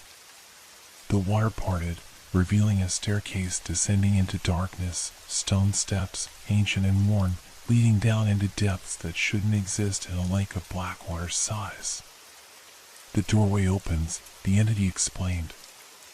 "Once every century, when the stars align precisely. A pathway between my realm and others." "Others?" I echoed. "There are more like you?" "Similar, yet different. Entities that exist in the spaces between human perception. Watchers and waiters, rememberers and forgotten ones." Its form rippled with what might have been concern. "Some are hungry in ways I am not." Understanding dawned. "You're warning me." "Warning all," it corrected. "Strange things will emerge in the coming days. Things that feed not just on fear but on flesh. Things that cannot be reasoned with as I can." I stared at the impossible staircase descending into the lake. "How do we stop them?" "We cannot. The doorway must remain open for 7 days." Its pale eyes fixed on me. "But we can guard. We can limit what passes through." "We?" "All witnesses. Past and present." As if summoned by the words, shapes emerged from the lake, human figures walking up from the depths, water streaming from forms that seemed both solid and liquid simultaneously. I recognized Victoria Blackwood from photographs I'd seen in historical archives, though her form now seemed composed of shadow and starlight. Behind her came others, men and women from different eras, all bearing the same otherworldly luminescence in their eyes. The former witnesses. Those who had chosen to return to the lake. Once human, now between, the entity explained. Neither living nor dead, but continuing. Still themselves, but also more. Victoria approached me, her form becoming more defined, more human as she drew closer. When she spoke, her voice sounded like water moving over stones. "We've guarded the doorway for centuries," Marcus Reed. "But But our numbers dwindle as fewer humans remember the old ways, as fewer choose to witness. What exactly comes through this doorway? I asked. Nightmares, she answered simply. The physical manifestations of human fears, fears that have grown so strong they've taken on independent existence. Normally they remain in their own realm, feeding on dream energy. But during the alignment, they can cross over.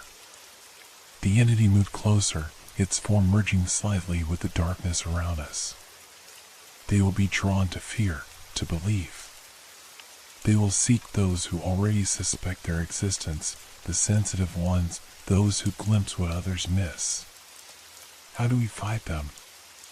Victoria smiled, a gesture both familiar and alien on her transformed face. With the same power that gives them strength, belief, and memory. They exist because humans fear them. They can be unmade when that fear is confronted and understood. For the next 7 days, Ravenwood experienced what the local paper diplomatically called mass hallucinations and environmental anomalies. Strange figures glimpsed at twilight. Shadows that moved independently of their casters. Whispering voices in empty rooms. The police department was overwhelmed with calls, most easily dismissed as paranoia or misidentification, but some disturbingly credible. A child's description of a tall man with no face watching her through her bedroom window. A hiker's encounter with something that walked on all fours but folded out to stand upright. Multiple reports of lost time near the lake. I worked with Elena and Wallace to coordinate the police response, while secretly meeting with Victoria and the other former witnesses each night. They taught me how to sense the boundary crossers, how to track them back to the lake portal. Some could be reasoned with, confused entities simply exploring a new realm. These we guided back to the doorway. Others were actively hostile, feeding on fear and pain, growing stronger with each terrified victim. These required direct confrontation. I learned to use my growing connection to the lake entity, drawing on its ancient power to face these intrusions. It wasn't magic, exactly, but something more fundamental, the ability to perceive and manipulate the same currents of belief and memory that gave the nightmares their form. On the 5th night, we tracked a particularly malevolent entity to the high school, a shadowy predator that fed on adolescent insecurities, manifesting as each teenager's worst fear about themselves. It's strong, Victoria warned as we approached the darkened building. It's been feeding well. Inside, we found it cornering a group of students who'd broken in for a night of illicit drinking, now huddled together in the gymnasium, each seeing a different horror approaching them. The entity solidified as we entered, taking the form of a constantly shifting figure that flickered between different nightmarish aspects. A face melting into grotesque proportions. Limbs elongating impossibly. Eyes appearing and disappearing across its surface. "You don't belong here," I said firmly, channeling both my human authority and the ancient power flowing through me. The nightmare entity hissed, a sound like radio static mixed with whispering voices. "Neither do you, half-thing. Not fully human anymore, are you?" I felt Victoria's cold hand on my shoulder, steadying me. "Don't let it distract you. Remember what you are." I stepped forward, allowing the partition within me to thin just enough. Water responded to my presence, condensation on the windows streaming together, flowing toward me. The air grew heavy with moisture as I drew on the lake entity's power. "Return to your realm," I commanded, my voice resonating strangely in the gymnasium. "These fears are not yours to feed upon." The nightmare entity grew larger, absorbing the shadows around it. "I am fear itself, witness. I cannot be banished by one caught between worlds." "Not alone," Victoria agreed, stepping forward to stand beside me. The other former witnesses emerged from the shadows where they'd been waiting, 6 figures of shadow and starlight, their eyes glowing with ancient power. Together, we formed a circle around the entity, each calling upon our connection to the lake, to the primal force that had chosen us as witnesses. Water responded, condensation, drinking fountains, the very moisture in the air, flowing together to form a barrier around the nightmare. You exist because humanity fears the unknown, I told it. But you are known to us. You are seen. You are understood. The nightmare thrashed against the barrier, its form becoming less defined, more fragmented. I am fear. You are memory, Victoria corrected. And we are its keepers. With a unified effort, we pushed, not physically, but with the force of collective memory and understanding. The nightmare entity collapsed inward, its form dissolving into mist that we guided back toward the lake, back to the doorway between worlds. The terrified students saw none of this. To them, the nightmare simply vanished, leaving them with fragmented memories they would later dismiss as hallucinations from spiked drinks. By the 7th night, we have returned most of the boundary crossers to their realm. The doorway began to close, the stone staircase receding back into the depths of the lake. Victoria and the other former witnesses gathered at the shore for a final conversation. You've done well, she told me, her form already becoming less distinct as the doorway closed. Better than many first-time guardians. Will this happen again? I asked. In another 100 years, she confirmed. The alignment is predictable, at least. And until then? She smiled that strange, not quite human smile. Until then, you watch. You remember. You ensure respect for the boundaries most humans never notice. Her form was fading now, becoming translucent as she prepared to return to whatever existence she shared with the lake entity. Victoria, I called as she began to turn away. Are you happy with what you chose? She paused, considering the question with ancient eyes and a face that still held traces of the human woman she'd once been. Happy is a human concept, she said finally. I am content. I exist in a way few humans ever experience, connected to something vast and ancient, yet still myself. Still Victoria Blackwood, but also part of something greater. She reached out, her nearly transparent hand brushing my cheek. The choice will come for you too, Marcus Reed. Perhaps not today, perhaps not for decades. But eventually, you'll need to decide to age and die as a human witness, or to transition into something between. How will I know which to choose? You'll know, she assured me. When the lake calls with a voice you can no longer deny, either to end your service or to deepen it, you'll know. With that, she and the other former witnesses faded completely, returning to the depths that had become their home. I stood alone at the lake's edge as dawn broke over Ravenwood.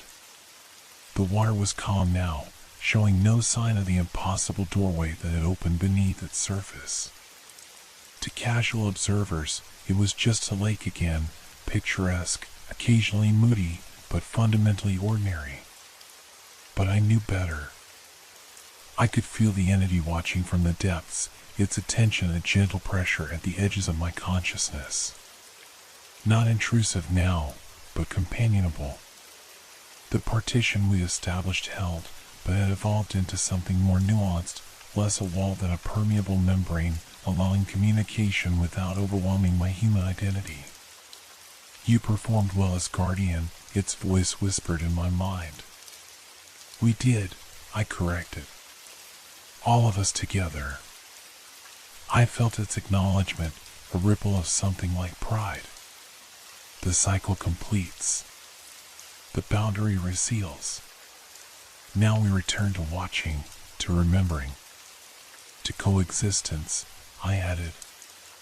As I walked back toward town, I noticed subtle changes in how I perceived the world. Water everywhere called to me, morning dew on grass, condensation on windows, the very moisture in the air. I could sense the lake even from miles away, a constant presence in the back of my mind. But I also felt more firmly anchored in my humanity than I had in months. The confrontation with the boundary crossers had forced me to define myself, to determine what aspects of Marcus Reed were essential and immutable. At the police station, I found Elena waiting with coffee and concern. "You look different," she said, studying my face. "I feel different," I admitted. "More balanced, somehow." I couldn't tell her everything. Some experiences defy human language, existed in realms of perception she couldn't access. But I shared what I could, describing the mass event as a brief thinning of boundaries between different types of reality. "It's over now," I assured her. "Things will quiet down again." "Until next time," she said shrewdly. I nodded. Until next time. In the months that followed, I settled into my dual role, detective by day, witness by night. The partition held, allowing me to maintain my human connections while honoring my commitment to the lake entity. I continued documenting everything, creating a comprehensive record for future witnesses who might need guidance. Elena helped, though there were aspects of my experience I could never fully communicate to someone who hadn't directly connected with the entity. Chief Wallace watched from a distance, intervening only when my lake business, as he called it, interfered with police work. He never asked for details, maintaining plausible deniability while providing the support and cover I needed. Sometimes, standing at the lake's edge in the quiet hours before dawn, I would glimpse Victoria and the others, shadow figures moving beneath the surface, neither fully human nor fully other, but something in between. A possible future, should I eventually choose that path. But for now, I remain Detective Marcus Reed, changed, expanded, connected to something ancient and powerful, but still fundamentally human. Still myself, despite the memories that weren't mine, the perceptions that exceeded normal human awareness. The entity respected this choice, maintaining our boundary while benefiting from having an active witness in the human world. Our arrangement served both our needs, its for remembrance and respect, mine for continued human connection. And if sometimes, in moments of quiet reflection, I found myself drawn to the depths, wondering what existence might be like freed from human limitations, merged with something vast and ancient, well, that was a question for another day. For now, I watched. I remembered. I witnessed. For now, that was enough. Until it isn't, the lake whispered in my dreams. Until you choose to become more. A promise. A possibility. A future suspended between worlds, waiting for my decision.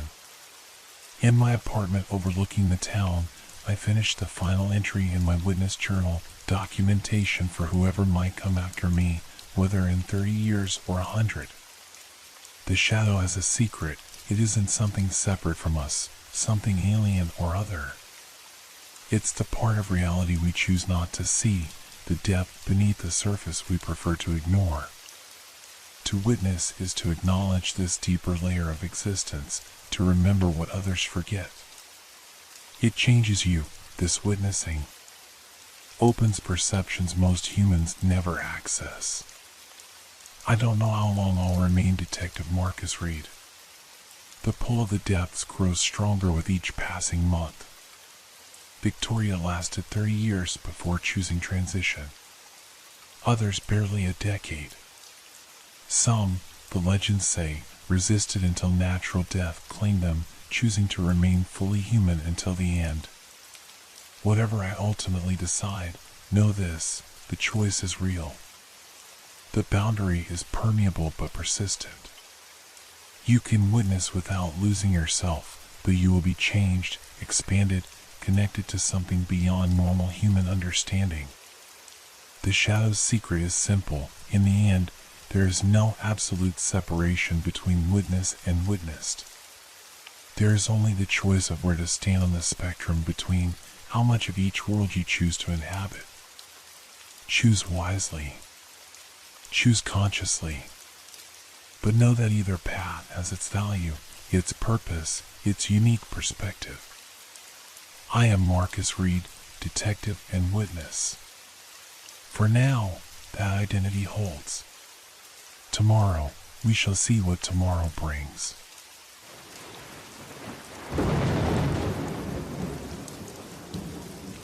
Hope your dreams are filled with fear. Good night.